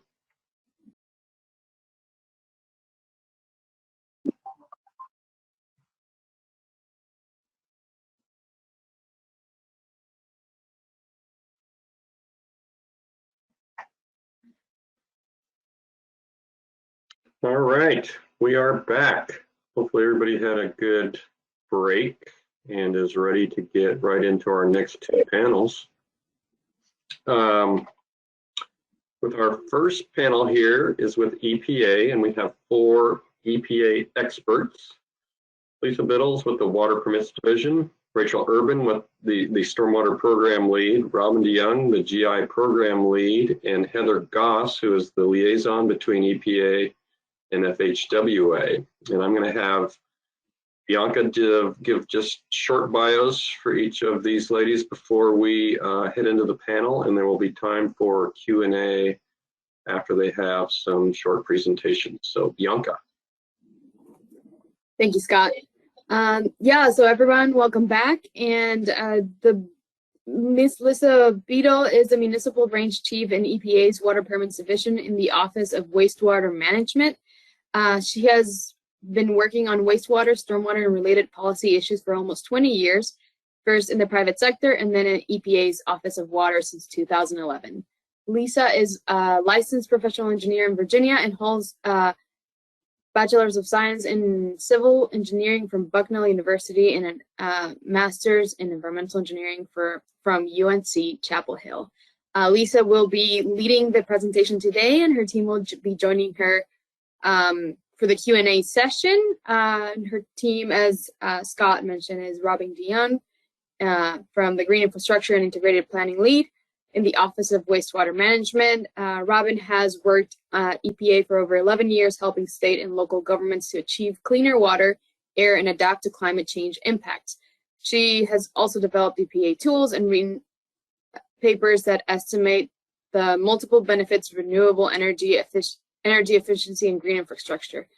Robin enjoys playing field hockey, biking, and gardening. She holds an MA in Energy and Environment Analysis and a BA in Environmental Science, both from Boston University. Additionally, Rachel Urban is in the Stormwater Program Lead, who's also joining us as well, part of the EPA Office of Wastewater Management. She's been a member of Stormwater Permitting team for 15 years and currently leads the Stormwater Permits team. She works with EPA regions, states, and stormwater stakeholders on implementing the Stormwater Permitting program. She has a Master's in Science in Marine Estuary Environmental Science and a Bachelor's of Science in Natural Resource Management from the University of Maryland at College Park. And finally, Heather Goss, who is the liaison, as Scott mentioned. Transportation liaisons help to improve communication coordination among state DOTs and resource and regulatory agencies. They facilitate environmental protection while streamlining review processes and increase access to environmental and regulatory expertise for state DOTs. Heather's academic background is in earth sciences with a master's degree from the University of Maine and a bachelor's degree from Haverford. With that, I give the floor to Lisa. Okay, thank you, Bianca. I'm going to trust you to let me know if you can't hear me or if I'm not advancing the slides like I think I'm going to be able to. So I'll try that right now. Let's see here. Okay, I think it's working. Great. Well, thanks so much for having us, Bianca and WEF, for inviting us to join you today. Thanks for the robust introduction. So I'll cut right to the chase here. And we'll save some time for questions and answers at the end, and the whole team will be joining me for that. My purpose today is I wanted to give you some program updates on our stormwater program.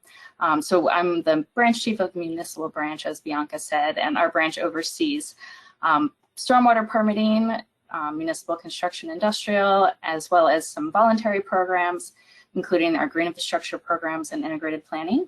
Not the focus today, but our branch also oversees wet weather permitting related to wastewater treatment plants and sewage collection systems, including the combined sewer overflow program. So to start things off, we will first talk about the stormwater permitting program. These are the three main areas of the permitting program.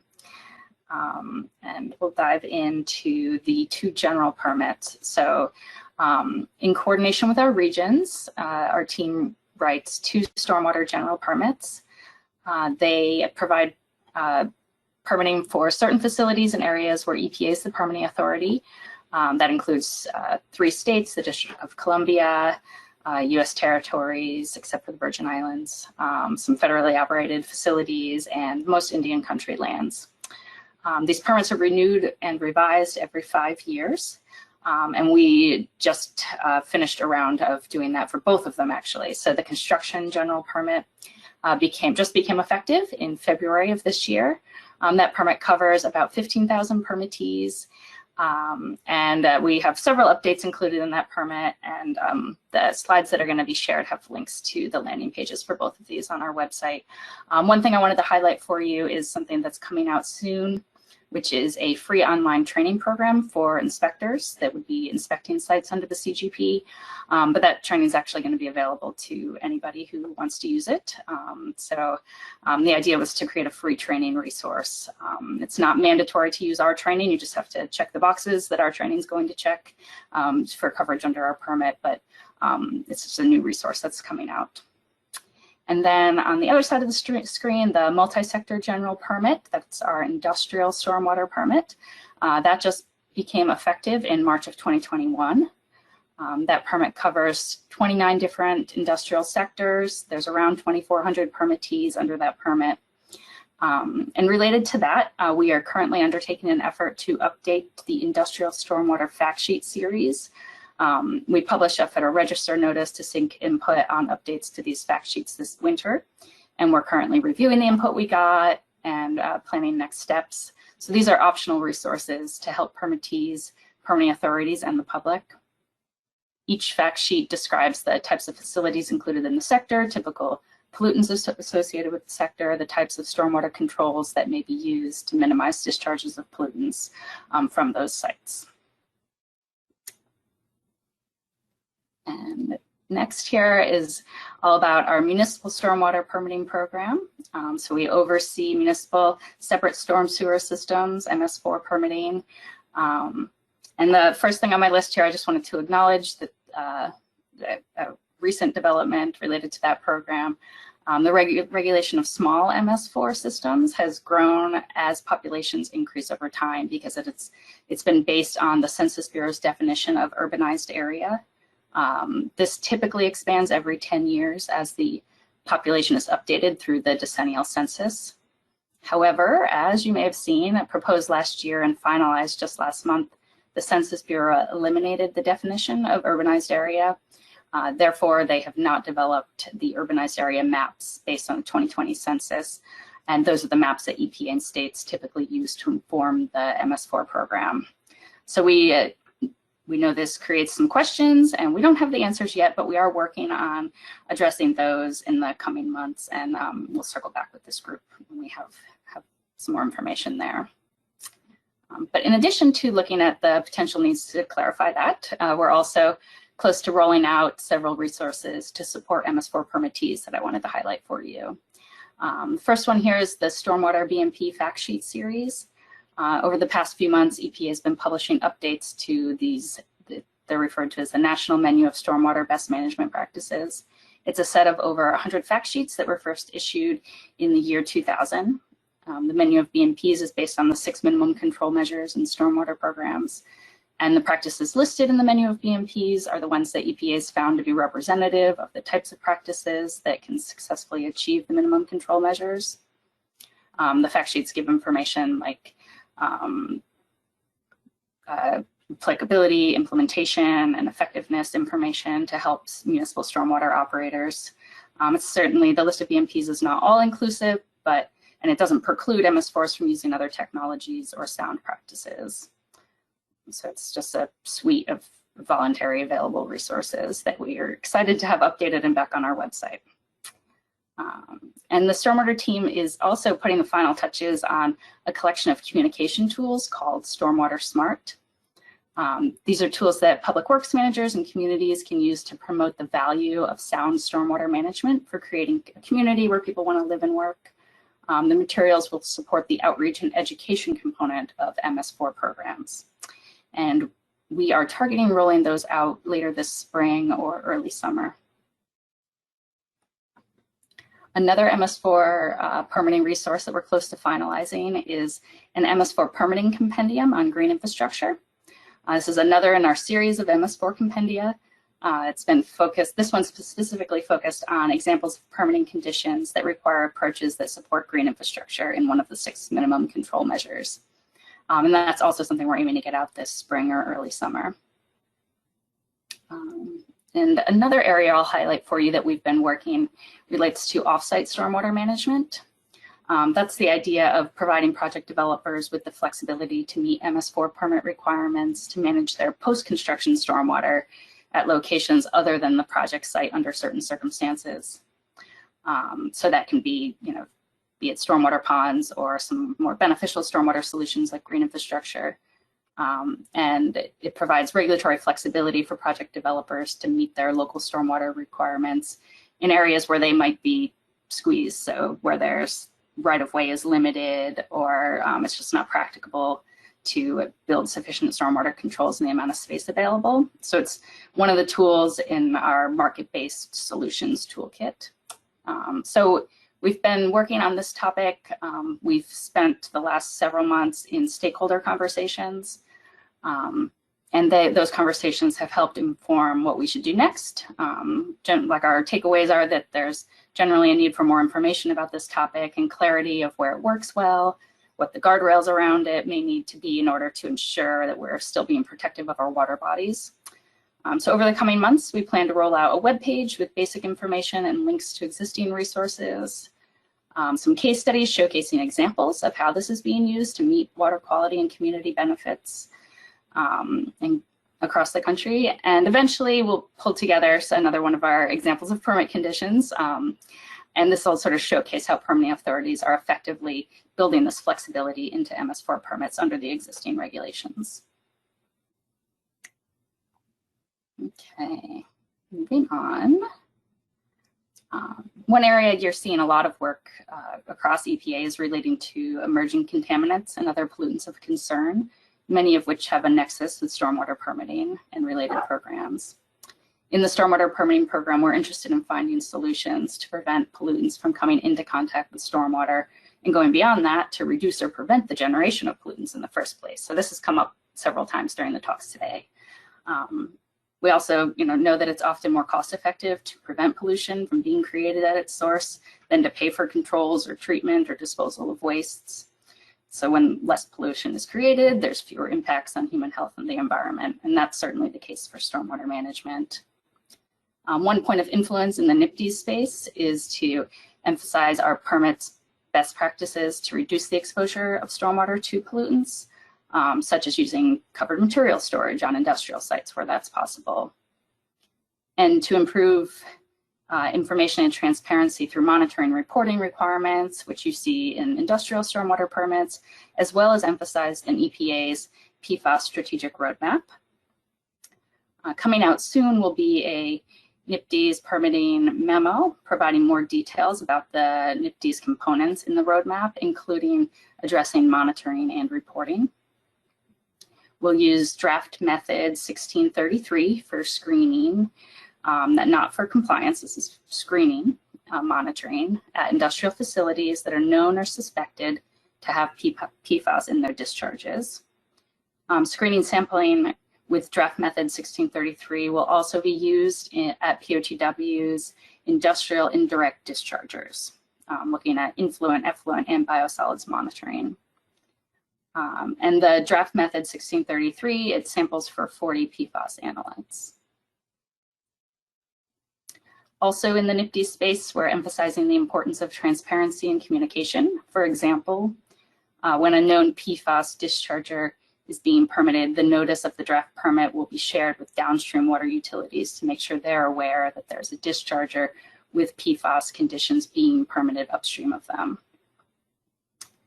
As others have mentioned today, with nearly $1 billion set aside for emerging contaminant grants in the recent infrastructure legislation, discussion about implementing efforts to better manage these pollutants are gaining a lot of traction. Stormwater mitigation of emerging contaminants would be eligible for this set aside. One area where we expect to see this pursued in the stormwater arena is related to pollutants from roadways associated with tires. Our team has been engaged in a series of roundtable discussions on tire particle pollution hosted by our Trash-Free Waters program.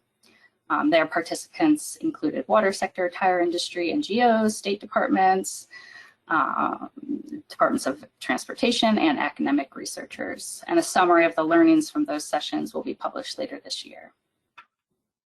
We're also excited to have just engaged in the kickoff of the series of webcasts on true source control hosted by the National Municipal Stormwater Alliance.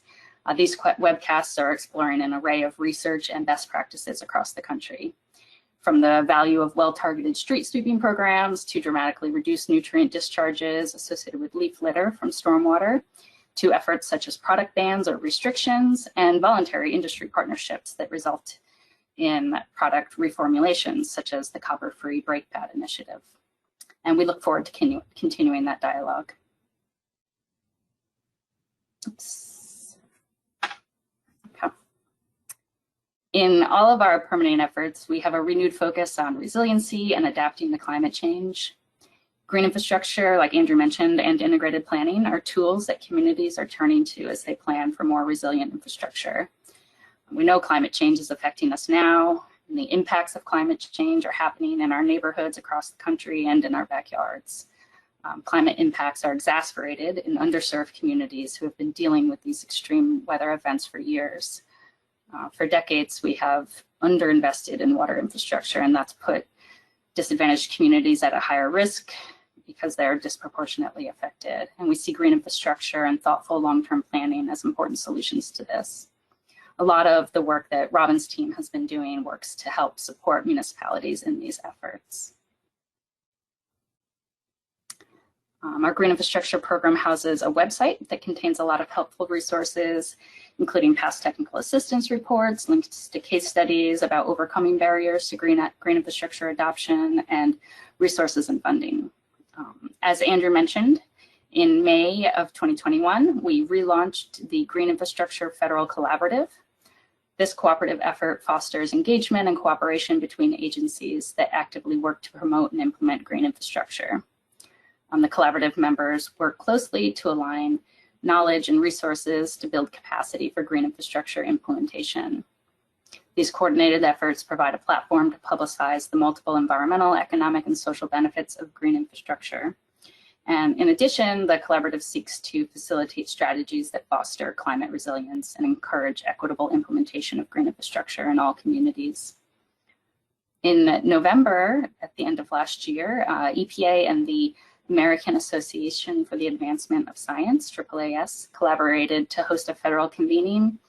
It was attended by representatives from 12 federal agencies, during which they discussed plans to meet our Justice 40 goals, shared resources on estimating the benefits of green infrastructure, identified data needs, and talked about challenges and barriers related to funding and other opportunities for future collaboration. A summary of what was discussed on our Green Infrastructure Collaborative is posted on our Green Infrastructure Collaborative website, along with past webinars. Resources there include a really helpful summary from one of the webcasts highlighting federal funding and technical assistance opportunities that advance the implementation of green infrastructure. So I've included a link to that on the slide as well. Since 2014, the team's been hosting a free green infrastructure webcast series, at least 4 each year. Through those, presenters and practitioners in the field are sharing their experiences and knowledge of how to successfully plan and implement and build effective partnerships to advance green infrastructure. Some of the webcasts discuss the latest science from universities, or sometimes they hone in on new products that we've recently released. This year, our upcoming webcasts are focused on operations and maintenance of green infrastructure and asset management. And the information and the link to one on that topic happening later this week is provided. Our webcast page there links to all of our past events, as well as some really helpful topics covered by our partners in the Water Finance Center and our regional offices. For example, how to pay for green infrastructure is a common question, and there's a whole series from the Water Infrastructure Finance Center on real-world examples related to stormwater financing. And lastly, on this one, I've included how to join our green infrastructure listserv. So there's a link there, instructions on how to join, and it's a place where we highlight when we have a new webcast coming out, new funding source that we find out about. So encourage you there. Okay, moving on to municipal integrated planning. Andrew talked a lot about integrated planning during his remarks earlier, so I'll skip the background. But essentially, we're talking about getting the best bang for your buck in terms of water quality improvements by sequencing stormwater and wastewater projects more thoughtfully. It can lead to more sustainable and comprehensive solutions, such as green infrastructure, that improve water quality and provide multiple benefits that enhance community vitality. And the flexibility to use this approach, we're excited, was incorporated into the Clean Water Act through the 2019 Water Infrastructure Improvement Act legislation. So the team's been busy creating resources and tools to support integrated planning. EPA has partnered with the Environmental Finance Centers at the University of Maryland and University of North Carolina to provide states and municipalities free technical assistance for integrated planning. And that's available until September of this year. And just last week, we worked with the EFCs to co-host a workshop to help small and medium-sized communities get started with integrated planning. Takeaways and recordings from that and other webcasts and meetings we've held over the past few years are all available on the website. And the website also has other resources to help learn about integrated planning. Just last summer, I think Andrew mentioned that we released a report to Congress on integrated planning. It describes the framework as well as showcases 13 municipalities' plans, highlighting their water quality challenges, integrated planning priorities, infrastructure investments, and preliminary results. In addition to the report to Congress, there are fact sheets on the website about basics of integrated planning, how to get started, and how to fund the development of an integrated plan. And there's a few more coming soon this summer. The site also has links to the integrated plans that have already been developed that you can read and case studies. And we're working on pulling together a story map that will kind of help you navigate all of that later this year. And also later this year, we plan to release a toolkit to help states. It's focused on getting informed, collaborating, and incorporating integrated plans in NIPD's permits. And we currently have a work group with state permit authorities for the development of that. Okay. And we also have a targeted application for meeting EPA's integrated planning framework in municipal stormwater programs, and we refer to that as long-term stormwater planning. Since we saw communities were struggling to finance and prioritize plans for solutions to stormwater management on more of a long-term horizon, and we created the set of resources aimed specifically at supporting those efforts. It's fueled by piloting the process in communities over the past several years, and we've developed resources on 4 main topics: asset management, financing and funding, suitability of sites for improved stormwater management, and incorporation of green infrastructure into roadway projects. From that effort, we'll be sharing worksheets, resources, and a revised long-term stormwater planning guide, as well as some example materials from the communities we worked with. And we hope those materials will serve as a model for others to use.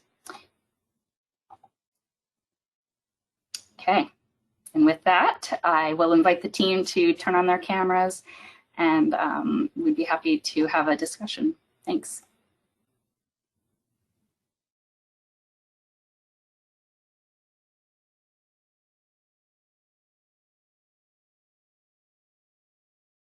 Great, Bianca, can you kind of help shepherd the questions through here? Sure thing.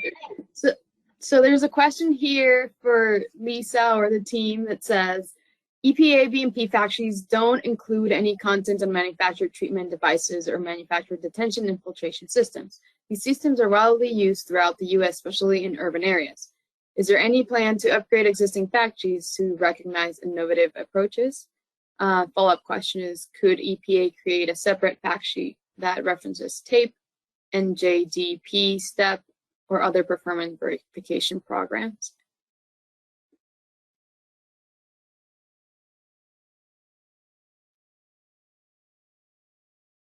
Lisa, do you want me to jump in? Go ahead. And then you can add to it, I'm sure, too. So right now, you're right, we don't have anything on manufactured treatment devices. A lot of these are a bit proprietary, so we have to be a little bit cautious in how we describe things. But certainly, I think we could look into whether there's a general category that we could better describe and provide information on in like a future enhancement. I think that we could look into that further if Lisa agrees.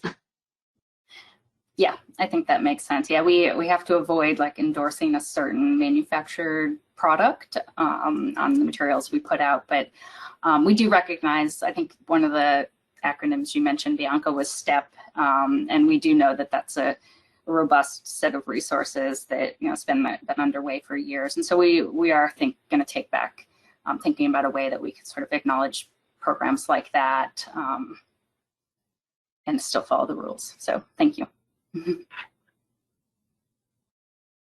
Awesome, thank you. There's another question that came in, and it is with regards to researchers working on stormwater. The question is, what is the best way to provide feedback for the fact sheets?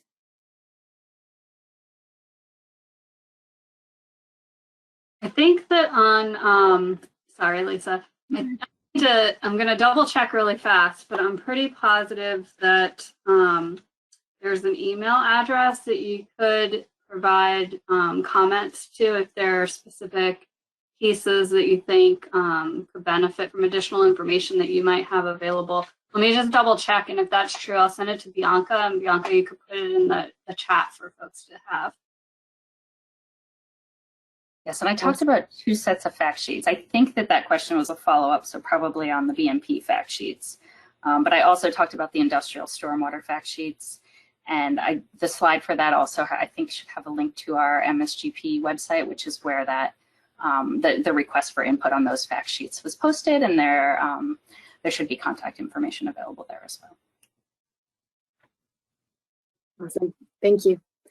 There's I think we have time for one other question.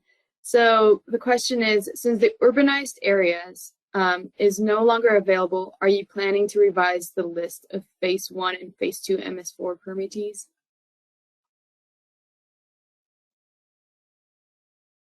So the phase 1 permittees were listed in our regulations when they were first published, I believe. Rachel can correct me if I'm misspeaking there, but so they're unaffected by this. Phase 2 permittees, every time a census came out, that sort of gave us the list of folks that we would use to expand the program. There are also other ways the program expands, but that's one of the main ways it's expanded over the years since it started.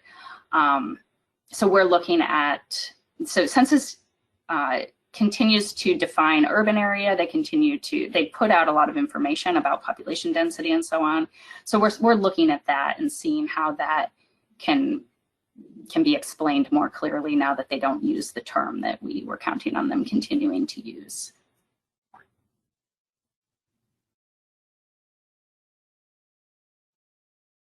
Awesome. Well, there is no more questions, but there is a comment that potentially could be a connection point.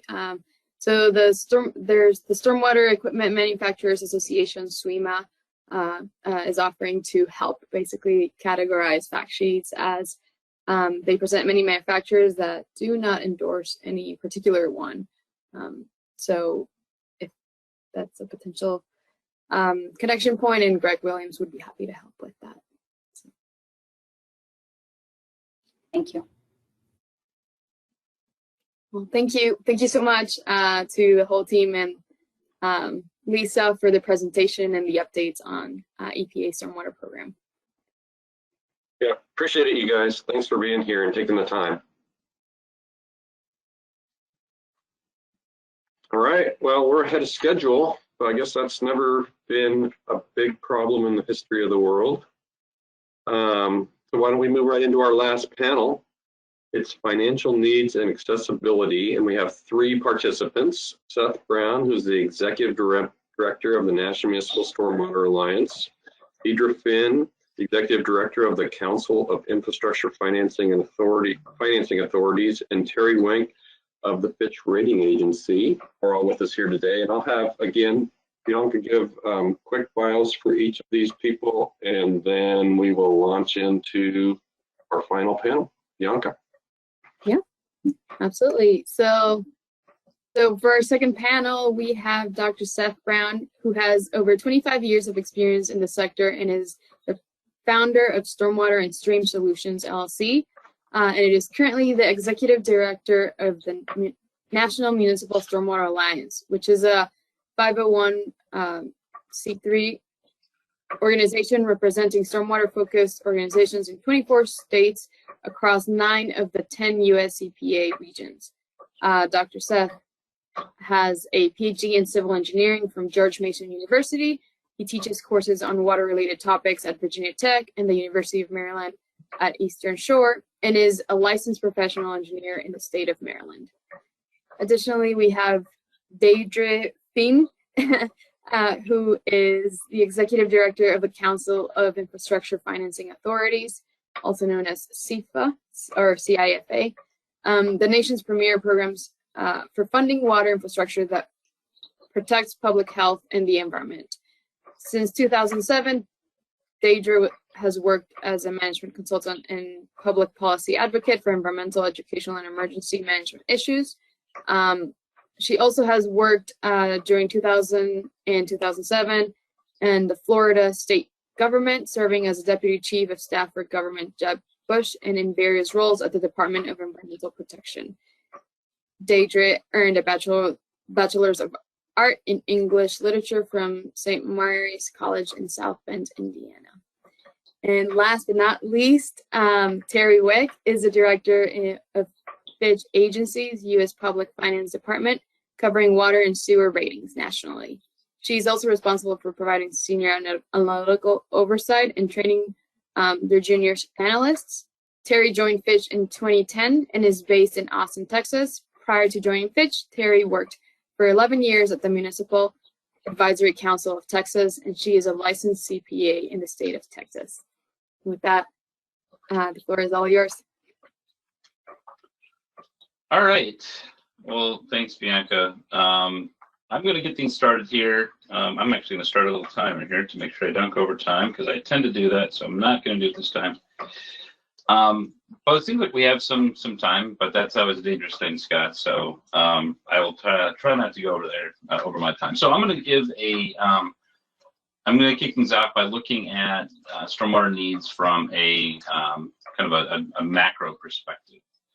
And as we do that, the first thing we should ask is, do we know what the needs are, right? And I guess that's obviously a loaded question, or an obvious question, a rhetorical question, because we have to have some kind of idea before we move forward. And I'll just say this, that WEF has done a great job. We've talked about this already a couple times, and Scott talked about how this is going to be done this year, because we've done, or I say WEF has done this in 2018, 2020, and now 2022. This effort to identify what the needs are, not only financially, but also to look at what are the needs in terms of topical areas of focus. So we're finding out things about, like, aging infrastructure is a rising issue of concern from this in the stormwater sector, because we're seeing the sector mature, and we're seeing concerns about what's the direction of the MS4 program nationally. Is it effective or not? Then that last survey that was done in 2020, there's no consensus there. So there's some interesting things going on, but the point is we're getting a better handle on the needs. Is there a lot more work to do? Absolutely. But we're getting there. So hats off to WEF for starting this going forward. And again, as we do more and more, or as WEF does more and more of these, we'll see more of a longitudinal trend on things. So that's a great thing. So we're getting a better handle on needs. Can I go to the next slide, please? And going to what's great about understanding the needs is that it helps us do things such as get better recognition from, overall. So we're getting better recognition about the issue of stormwater. And the most notable, of course, thing moving forward on this front has been ASCE, including stormwater as a separate infrastructure category in their infrastructure report card in 2021 for the very first time. That was great. And again, that was largely, not solely, but largely due to data and information that was provided through the survey that's been done by WEF. So again, that leadership has been great. NMSA has supported, obviously, the surveys, and has been working with WEF to get, to work with ASC and others to move this forward too. So again, knowing needs helps us to get better recognition. Next slide, please. But I think what's good is that we're not only understanding what the needs are, but we're starting to get some type of quantification, like what's the quantified need, right? Especially on the funding side, obviously, that's most important. So we're getting a handle on what's not only what are our what's the size of our budget as our sector in terms of budget. So across the country, about our sector is about $18 to $24 billion annually for our budgets across all the MS4s. This is, again, plus or minus, but this is statistically significant. And we also understand that the funding gap, which is additional funding needed beyond those budgets, is $8.5 billion or so. And again, as we've done a couple of these, we see consistent numbers. So these are not all over the place. We're seeing consistency. So these are, I think, real numbers. And this is really helpful because, again, it gives us something specific to go to Congress and ask for. Hey, we need, this is an exact scale of need. We're doing our due diligence. So this is very helpful for us. Next slide, please. So if we dig into things a little bit more, we know that, again, it's all about the Benjamins. If you look at any kind of survey, we all know that funding is the number one thing that comes up. But we also have to think about, what are we doing at the local level? And this has come up several times. Again, we need stormwater utilities. Again, we only have about 1,800 to 2,000 of these utilities or dedicated revenue sources at the local level out of 7,500 total. So clearly that's a problem. And that limits us not only in funding, but it limits us on our ability to finance. And we'll talk about that a little bit more too. But the big thing we gotta look at is what's the direction we're going in. And if you look at this chart here, it's interesting because it's from research led by a person named Brian Chalfant, who now is he's somewhere in the leadership position in the policy area for the Commonwealth of Pennsylvania. But he looked at, in his research, what are the factors that lead to stormwater utility formation across the country. Related to that, he looked at what's the dynamics, what's the pace, or what's the rate. And what you notice from this is that after a promulgation of regulations, such as phase 1 and phase 2 for the MS4 programs, you see a reaction. You see spikes in the amount of utilities that are formed per year. So that's what those black dots are. Those are the new fees that are formed in that year. And it takes a couple of years for these to form, of course, so it's not like it happens right away. But after a couple of years, you see this increase, and then a precipitous drop, and so we're in this downwards, a drop as of 2020 at least, or 2018. That's a problem.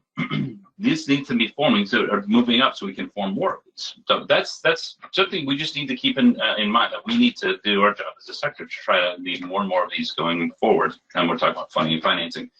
Federal and state programs are limited. We'll talk about federal in a little bit more. Obviously, we've heard about the IIJA, or the infrastructure bill, or whatever we want to call it, but we all know what we're talking about here. But, Virginia has their programs. Minnesota's got a great program in terms of localized funding. Virginia here, I said Minnesota, I think is what I meant to say.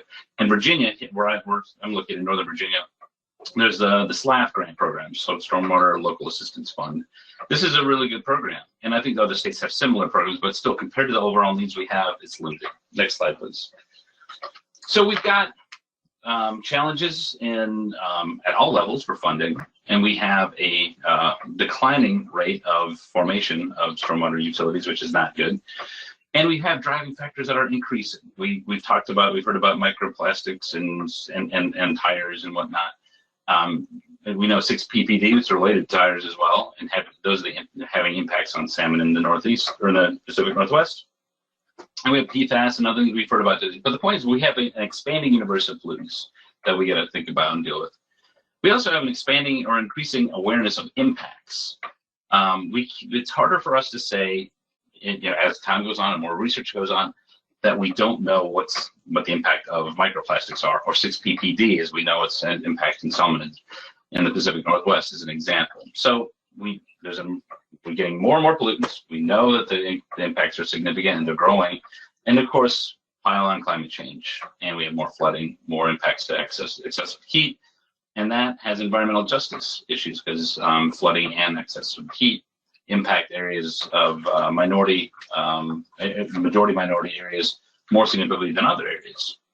And of course, urbanization is always on the move. When we get census updates, we see more and more urbanized areas, more programs are entered into the MS4 program, or more cities are entered into the MS4 program. And then we have, of course, just expanded needs overall. So, or expanded needs for managing runoff because of our continued urbanization. 70% increases of urbanized areas projected over the next 30 years. That's a significant thing. So anyway, next slide. So we have these driving factors are going up. Funding is challenged. And then I want to talk about the federal funding.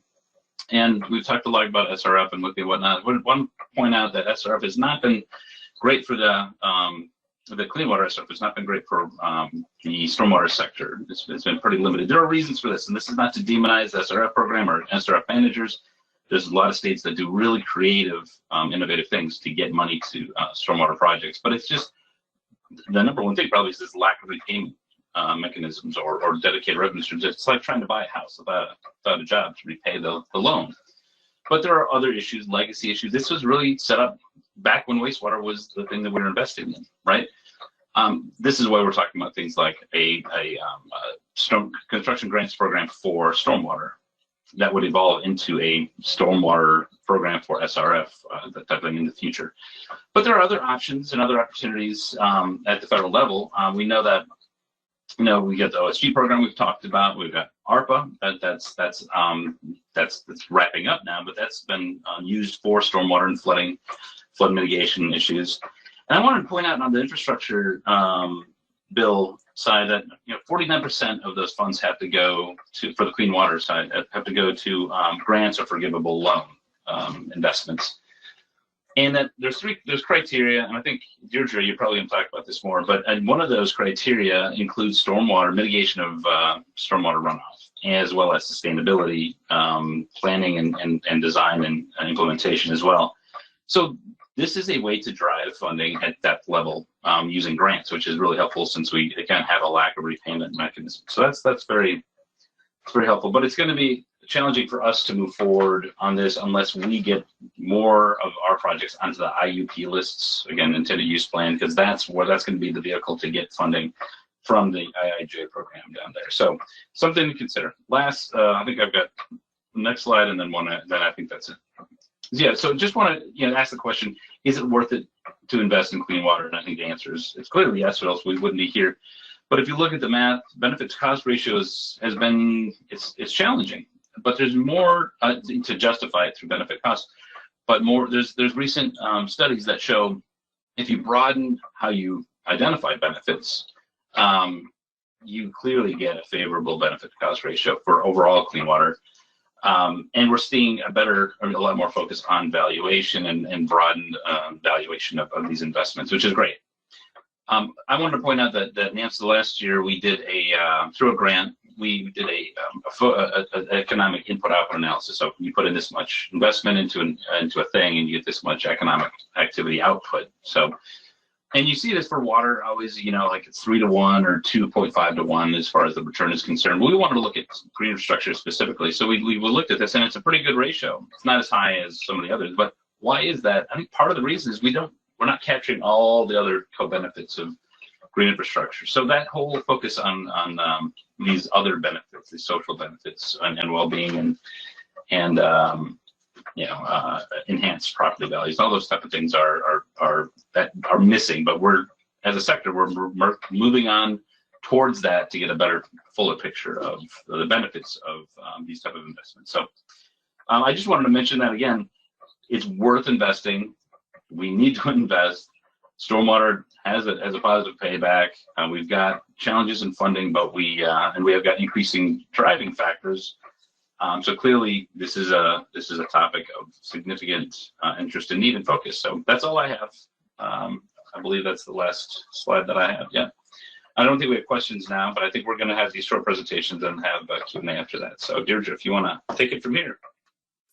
Thanks, Seth.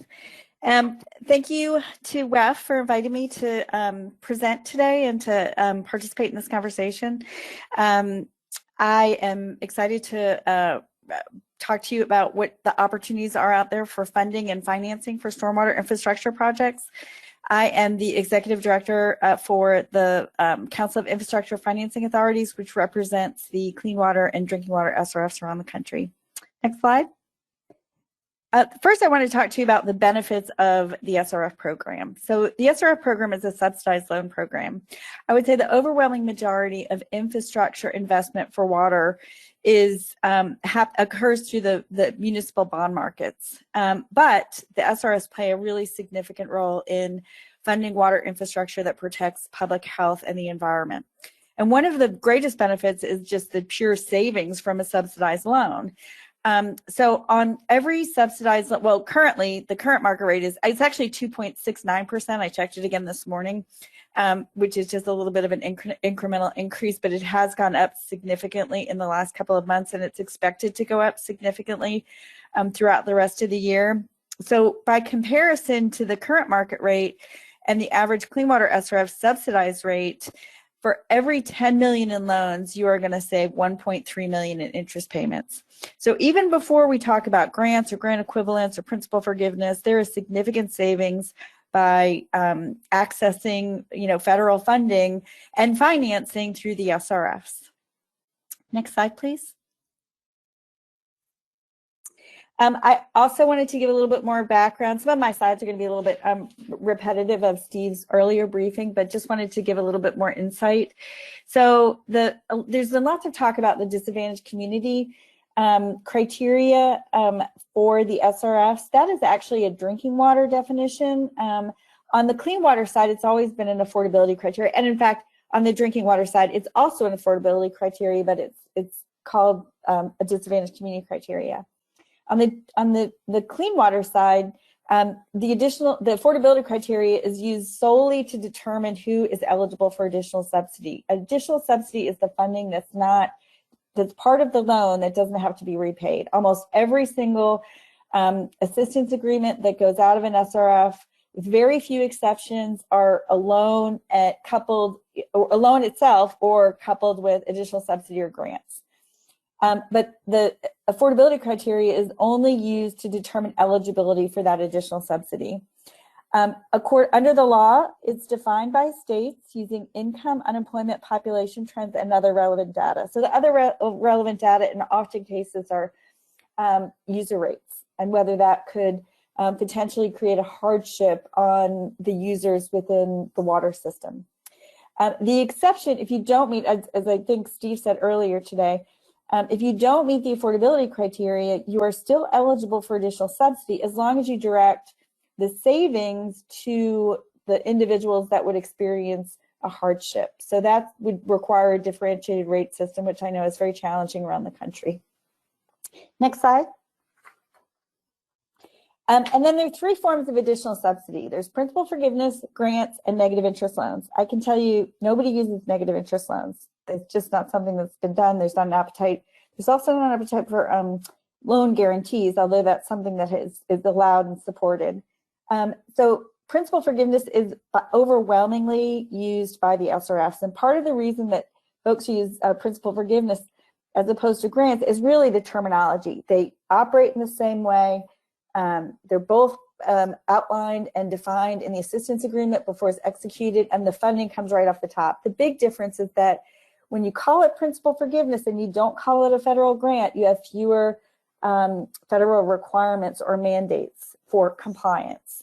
Not a lot, but still those cross-cutters can get pretty significant when you're trying to keep costs down and keep infrastructure investment affordable.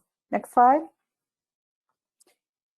So I'm going to talk a little bit about what the reauthorizations and policy in the Infrastructure Investment and Jobs Act, just like Steve, I also call it the Infrastructure Investment and Jobs Act. I know some also call it EJA and the bill. And there was a period of time when it was called the BIF and the BID, but we'll just call it the Infrastructure Investment and Jobs Act. Next slide. So the great news about what was made in the Clean Water Act was the reauthorization of the Clean Water SRF to really significant increases. I believe the last time that the Clean Water SRF had been reauthorized was like in 1994, and it was at $600 million. Now, again, just as a reminder, the reauthorizations don't necessarily guarantee appropriations, but they are really helpful in providing guidelines to Congress for funding. So this year's funding, I just take a little tangent here, remains steady at 1.6 billion or thereabouts. The one thing that is very significant is that we believe that the earmarks, which total around 400 million, will be deducted from that. So in actuality, the SRFs could experience about a 27% decrease in funding. So that's significant. If this becomes sort of the way that Congress appropriates funding to the SRFs, we're seriously concerned about decreases in the funding available to the base program. Next slide. Again, as Steve was saying, SRFs must use at least 10% and may use up to 30% of annual federal funding for additional subsidy for water systems that meet state-defined criteria. Just one other quick note. Without a capitalization grant, there would be no additional subsidy. It is linked to that. So the idea of the capitalization grant was that the funding would continue, the federal funding would build the capital of the program in each state, and then the program would become self-sufficient. And just a reminder that we think that would be very difficult to do, and continued support is needed for continued federal funding because there is a rising cost of meeting stringent water quality standards. And again, there would be no additional subsidy and relief without the annual capitalization grant. Next slide. As Steve also mentioned, there are 4 other eligible projects, which are basically green projects, including projects that mitigate stormwater runoff. So that is an important aspect of the underlying Clean Water Act. It wasn't a change this year. It's always been well, it's not always been part of it, but it's been part of it for about a decade. And so, but one thing that is really important is that there is a huge emphasis from the US EPA on ensuring that this additional subsidy in the Infrastructure Investment and Jobs Act is directed toward disadvantaged or communities that meet the affordability criteria. And so if you do have projects that you would like to propose, as in order to get on the IUP, marrying the disadvantaged community or a community that meets the affordability criteria with a green infrastructure project or a stormwater project is always very beneficial. Next slide. Technical assistance, for the first time, SRFs are going to be able to use up to 2% of annual federal funding for technical assistance to support small, rural, and tribal communities, basically communities under 10,000. I will say that while this is the first time, on the drinking water side, they've been able to use 2% of the capitalization grant for technical assistance for small communities since the program was established 20-some years ago. That SRFs routinely use their fees and admin set-asides in order to be able to provide technical assistance. So while this is new in the underlying Clean Water Act, it is not new to the SRFs, and I encourage you to reach out to your SRF to find out more about how they are using this, this new set-aside. But just because they're not using it doesn't mean they're not providing this type of technical assistance. Next slide. So now I'm going to talk a little bit about the appropriations in the infrastructure bill. Next slide. So there are two pots of money for the Clean Water SRF, one for all eligible projects and one for emerging contaminants. And these are the appropriations over the next 5 years. There is a state match required, so it's 10% for this year and next year and 20% for the following 3 years. Now, just so everybody knows, in order for a state to be able to draw down the first federal dollar, they have to submit an application with an intended use plan. An intended use plan is exactly what it sounds like, how they're going to use the money. It has to be, it has to have a project priority list included with that, and they have to deposit the state match before they can, again, draw down the first federal dollar. So those are important aspects to know, especially with these significant increases in funding in the infrastructure bill, plus the annual base program funding. Of that, again, 49%, and it's a flat 49%, not up to, not as much as, it's just a flat 49% of the capitalization grant. It has to be used for additional subsidy. Again, that's grants or principal forgiveness. And then 10% has to be used for green projects as long as there are eligible applications and that those applications are consistent with the intended use plan. So that's in the annual appropriations bill, but it is applied to the infrastructure funding. Next slide. Again, emerging contaminants. In this case, federal funding, as soon as there's an intended use plan and as soon as there is a project priority list, as an SRF can apply for these funds, they do not have to deposit any state match. The additional subsidy is 100%. So 100% of the funding can be used for grant equivalents, which are principal forgiveness. Now, having said that, it's possible that a state could issue 2 assistance agreements, one with a loan and one with additional subsidy. It really depends on the projects, the demand, the need. There are a lot of variety of factors that are very different in every state for where folks are with their project pipeline. And again, 10% of this funding has to be used for green projects.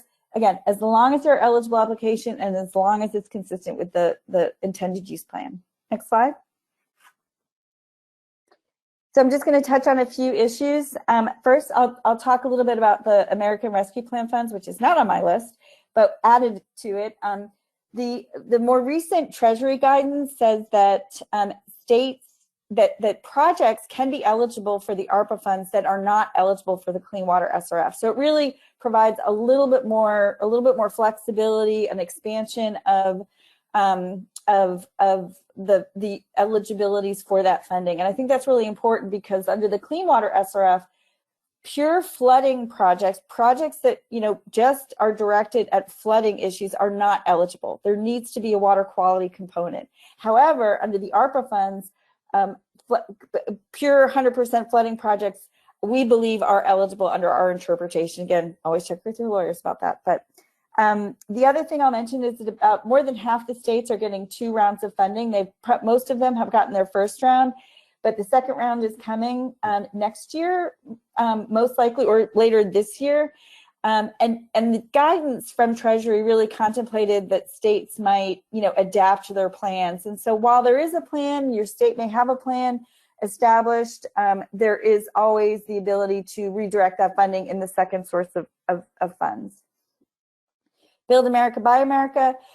We've heard recently, of course, nothing has been finalized, but that the the projects that would have to comply with Build America, Buy America are what are called equivalency projects. Equivalency projects, it's a term of art in the state revolving fund world, which says that that the SRF has to have the financing for the equivalent amount of projects as the capitalization grant. Basically what it means is that projects funded by state match or by loan repayments do not have to comply with Build America, Buy America. Now, again, this has not been finalized, it's not been announced, but these are the conversations that have been having based on preliminary interpretation of the Infrastructure Investment and Jobs Act, and particularly this section of that. Deadlines, timelines, and reallotment. So the deadline to apply for a capitalization grant, for an SRF to apply for a capitalization grant, is the end of the second fiscal year that the funding is appropriated. So for example, funding is appropriated for fiscal year 2022, which ends September 30th of this year. The SRFs have the ability to apply for that capitalization grant until September 30th of next year. However, if there is a reallotment, for example, if there's extra money left over and states don't apply for the full funding, this is not going to be as much of a problem on the clean water SRF side as on the drinking water special category funds. But if a state does not apply for the capitalization grant within the first fiscal year, they become ineligible for the reallotment if, in the case there is a reallotment. I think it's highly unlikely that there will be a reallotment. There is great demand for the clean water SRFs. Many SRFs have a project pipeline. Some SRFs are proposing lots of different innovative ideas to increase funding within their state to try and meet the demand, but just wanted folks to be aware of those timelines. And then after that, typically the EPA, this is not a statutory requirement, but typically EPA likes to see that funding spent down within 5 years. And I think that's important because it's not a typical loan program like you go to the bank and you take out a loan and they give you a lump sum and then you spend down the funds. How it works is sort of a payment or reimbursement process. So a utility will get granted a financial assistance agreement, they'll go under construction, and then they will submit invoices that will either be paid directly or be reimbursed by the SRF to the utility for the expenses. So it's a process. And then finally, green infrastructure. There's lots of opportunity for green infrastructure. I know folks, will say that the SRFs don't fund stormwater or don't fund green infrastructure, but we've seen those numbers and that data increase significantly within the last decade, particularly within the last couple of years. And so I know people look at the whole history of the program since it was established in the late 80s. But really, there has been an increase in interest and increase in funding for those infrastructure projects, both stormwater and green infrastructure. So with that, I will turn it over or answer any questions, whichever folks prefer.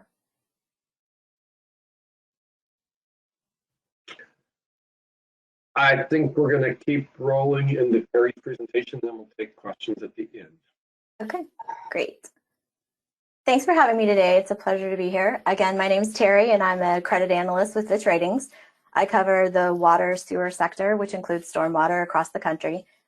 So today I wanted to start out with a brief update on what we're seeing from the credit side with respect to all the inflow of federal funds into the public finance space. It's considered the allocations from the American Rescue Plan Act and the Infrastructure Investment and Jobs Act will assist municipalities in addressing critical infrastructure needs. Improving water supply and support system resilience. The funding also addresses projects, as has been mentioned, to lead service lines and the handling of PFAS, two well-known contamination issues facing communities across the nation. So from a credit perspective, we do believe that the supplement of federal funds will address the aging infrastructure. We think it will result in improvement to a plant's age. It will address life cycle ratio and annual capital expenditures to depreciation ratios, which are some factors we take into consideration when rating a credit.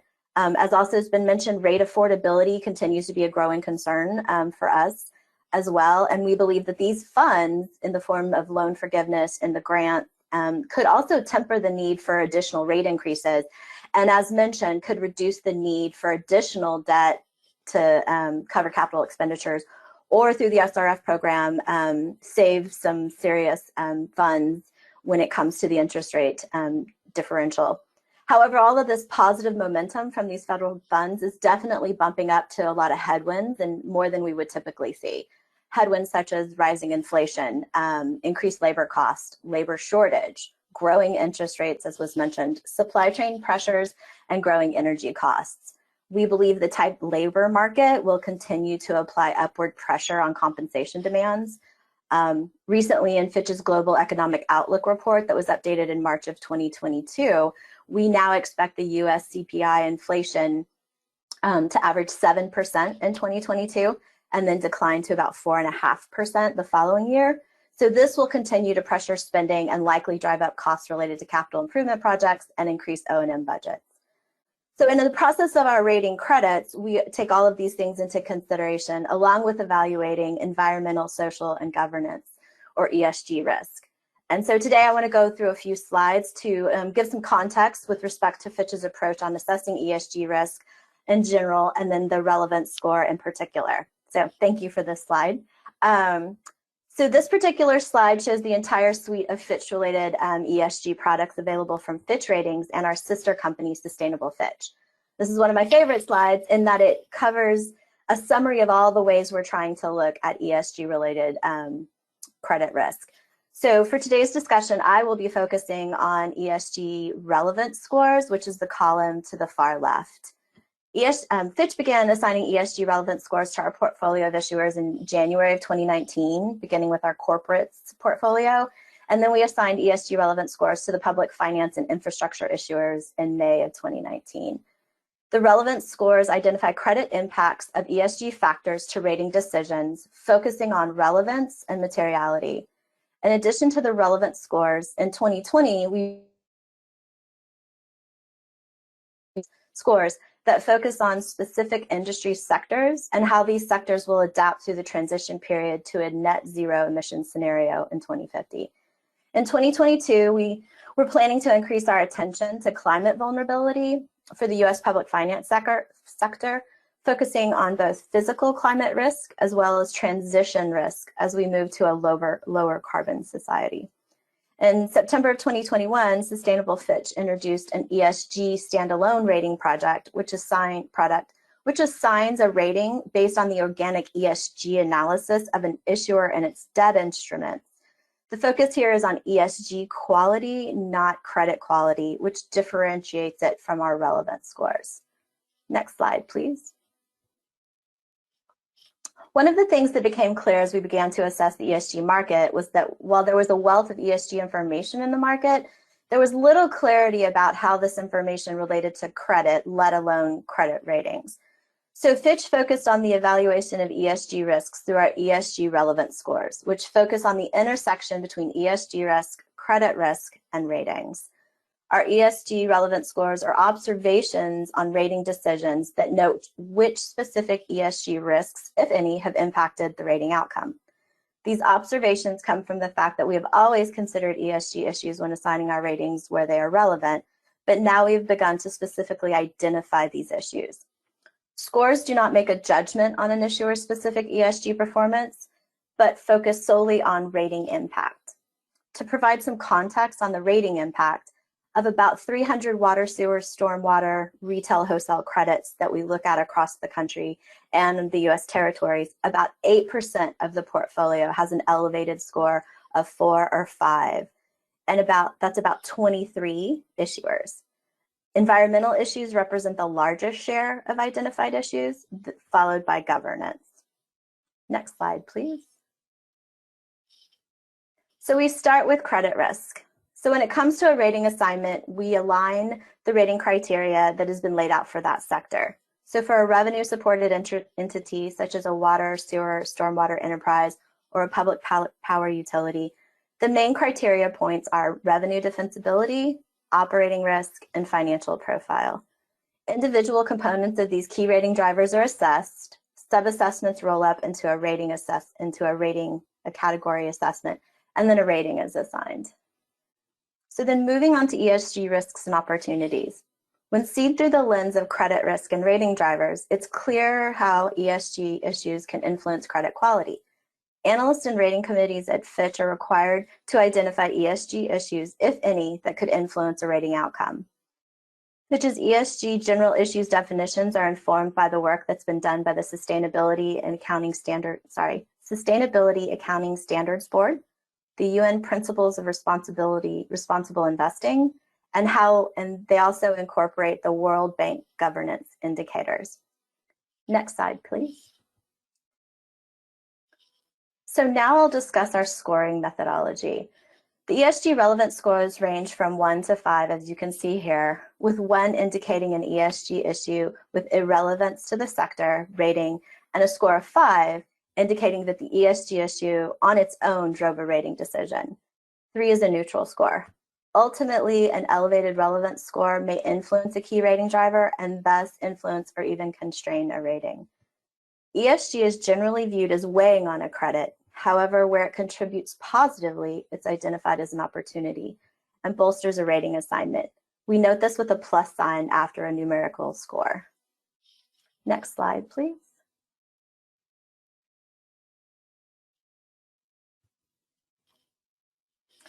So this final slide is an example of our ESG Navigator, as I had mentioned, that were issued along with all of our public ratings in the USPF sector.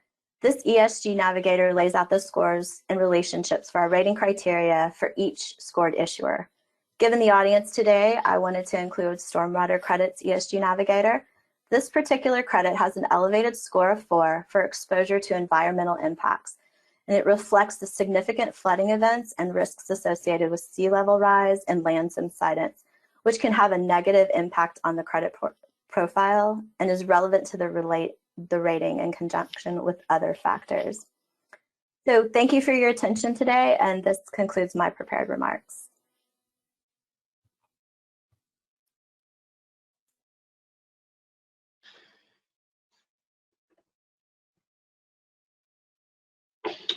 All right, Bianca, can you please lead us through the Q&A part of this for this panel? Thanks. Yeah, I would like to invite the rest of the panelists as well to join us with their camera. So there was one question there's a question regarding the percentage that currently stormwater receives. So the question is it appropriate that only 1.8% of all the clean water SRF funds have gone to stormwater projects? If this is not appropriate, how should we structure a conversation and program revisions to correct it? So I'll let you take that. Well, I'll just say, I'm not sure if appropriate is the right word.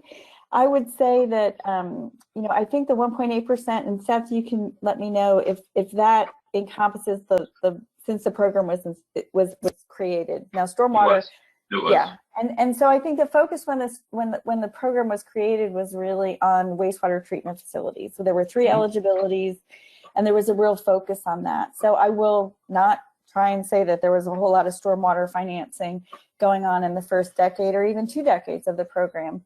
I think that what we've seen more recently is that there has been an increase in the last decade, probably even more so in the last 5 years, of increased financing and funding through additional subsidy for stormwater projects. The second thing I'll say is the real challenge is, being able to, invest in the infrastructure and have a funding source to maintain the infrastructure. And the best way to do that is to create a stormwater utility that qualifies you for a loan, either through an issuance in the municipal bond market or through an SRF for a subsidized loan. And I think that is really the challenge. And it's different in every state. In a state like Iowa, it's very easy to establish a stormwater utility. In other states, Wisconsin, North Carolina, there are challenges. Whether they are political or whether they are sort of fundamental. In some states, you have to offset your other taxes in order to be able to create a stormwater utility to collect fees. So I think overall, for the long term, it's what Seth had said in his presentation as well. that really is creating that recurring funding source to address that problem. And when you do establish a recurring dedicated funding source, you do see a big increase in stormwater infrastructure. I'll also mention that some SRFs will accept general obligation bonds, so they don't have to be a dedicated revenue source as long as they're pledged to the loan. The challenge with that is that, you know, there's so many other competing interests. So I would say that the answer is really, you know, how do we use this opportunity with the Infrastructure Investment and Jobs Act to create transformational reform? You know, it is creating a stormwater utility is an eligible use of the SRF funds. So I think, you know, that would be something that could really create a lasting impact on communities across the country. If I can add to that, I think, well, first of all, when we talk about the 1.8%, I'm not trying to mislead. So if it seems like that's the case, I'm not. That's just what the data shows. There has been an increase. It's 3.6%, I think, has gone since 2016. So that is an increase. So I absolutely agree with that. And as I mentioned, there are states who are doing innovative and creative things to try to get more stormwater investment. So again, I acknowledge all of that. But even if you take into account the most recent increase, it still will take, like, at the rate we're going now, like 60 years to get to 10% of funding to go to stormwater. It's not a criticism of the SRF program. It's a reflection of the fact that there's not a whole lot of financing going on in the stormwater sector. So we need to change the mindset of investment, and because we're primarily a pay-go infrastructure sector, which is not a great way to make major investments. So this is more of a reflection of that program. So that means this is why we have suggested that it'd be good for us to be able to have a construction grants type of program to get us on our feet, and then enable and then over time that would there would be incentives to set up utilities and repayment. And frankly, this is something that WEF needs to do, we need to do, others need to do, is to learn more about how do you finance, how do you run a utility, really run a utility management type of thing, which is that's just everyday kind of work for the drinking water and clean water or wastewater sector, but it's not yet for the stormwater sector. So I don't want to get into the SRF and whatever. It's not about that. It's more about this sector is just not at that point, and there's not enough financing going on. So we do need not just dedicated revenue streams and more stormwater utilities. We need to have them set up in order to repay, because I don't think they're set up that way oftentimes.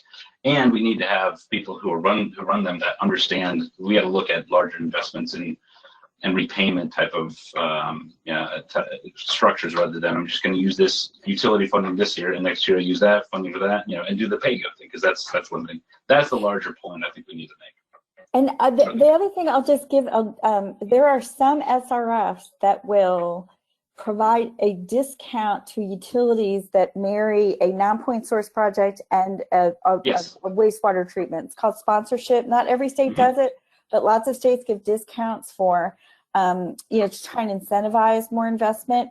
But like Iowa, right? Iowa does, but Ohio, I think they were the ones that came up with the sponsorship program where so if utility will do a non-point source project along with their hard infrastructure, they'll get a discount to the interest rate, which again can create a lot of savings. So we're trying to find those ways to incentivize those where there is not a stream of revenue to qualify either for a bond in the municipal market or for an SRF loan.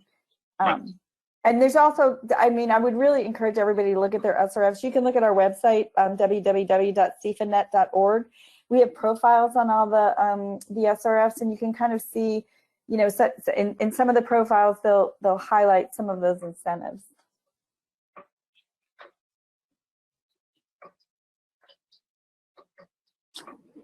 Awesome, thank you. So the other question that came through, and I think it would be interesting to hear from all the different perspectives, is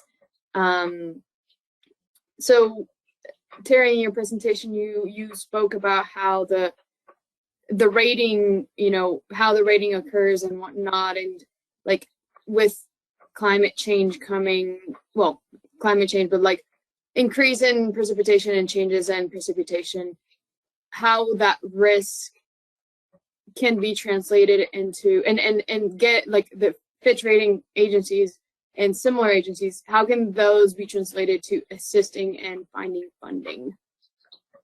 Does the question make sense?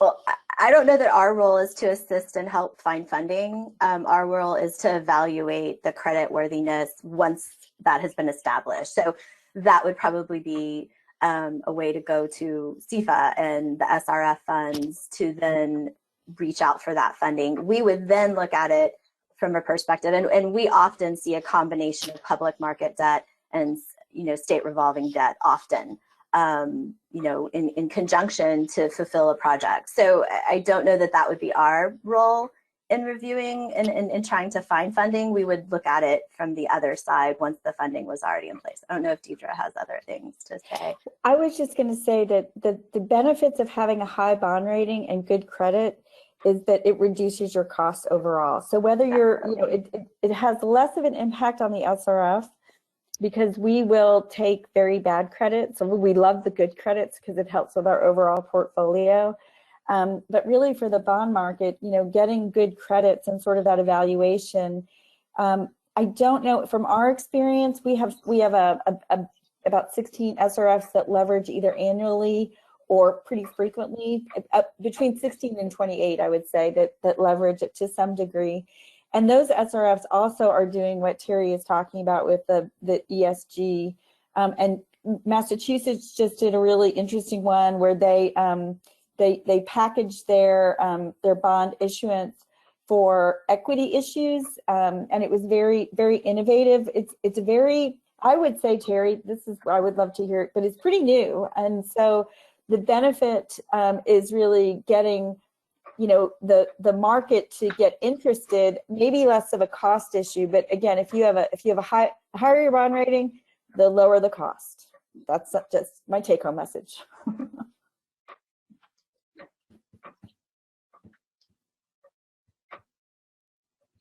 Awesome. Thank you.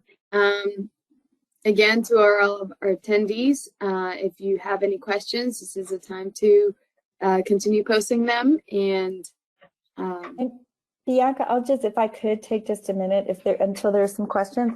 I just wanted to advocate for participation in the Clean Watershed Needs Survey. The Clean Watershed Needs Survey is not currently used for the allotment, unlike on the drinking water side, where the drinking water needs survey does impact the allotment, but those times are coming. It's coming. And this year there is a huge emphasis on collection of non-point source data, which will impact. And the survey results are used for the allotment formula for the Stormwater Grant Program, the Stormwater Municipal Grant and Reuse Program. So the more you can help collect that data and provide it to your SRFs or work with your SRFs, the more we will be able to build support for continued funding for that program. So it is important. It will affect the allotment formula for the grant program, even if it doesn't affect the allotment formula for the SRF program. Yeah, if I can add on to that real quickly, dude, I completely agree. And like you said, this really is the major factor for allotment to states for the OSG program is exactly what you said. It has to do with the listing on the Clean Watershed Needs Survey. So NMSA has been involved with EPA to try to get information out to communities and to states so that they can understand what do they need to do, what is this about, how do we engage, do we do a state approach that's different than others, do we, there's all these questions, and I can't, it's a tough one because I know, Deirdre, you know more about this than I think than the rest of us probably do, but this is a census-based, I guess, approach, right, where it's not a statistical approach. So you have to go out there and actually get the information from all the communities. And it's tough to find stormwater data, but this is, EPA has great resources, great people leading this within EPA, and they're really, really trying to make an increase here. So I totally agree. And if you go to NMSA's YouTube channel, we have at least one, if not a couple of webinars that are for free that focus on, give us a background on the Clean Watershed Needs Survey and where you can go for more information and what you can do. So couldn't agree more on that. And I would just follow up to say that it's different in every state. By and large, the Clean Watershed Needs Survey relies on established planned projects. That is how they build the needs survey. And so they are projects that are typically in capital improvement plans. And so if there are stormwater projects, those would clearly be eligible. There are some other ways to collect the data, and it really is on a state-by-state basis. Some states do a lot better job with the collection of data. Some have tried to do it and have faced challenges with it, and others are not really collecting that data at all. So I really encourage you to reach out to your state SRF. The other thing I'll just mention is that in some states, the stormwater grant is managed by the SRF, and in other states, it's managed by the environmental agency or another agency. And so just think of those two things together, because they are eligible for co-funding and cost share. And you can kind of package that finance deal together to really make it work for you. But it really is a state-by-state process. Great. Thanks for the information, and thanks for joining us today and the webinar. It was a pleasure to hear you all speak about your different organizations and your perspectives with regards to funding and the funding needs that we currently have in stormwater, and also how we can best access them.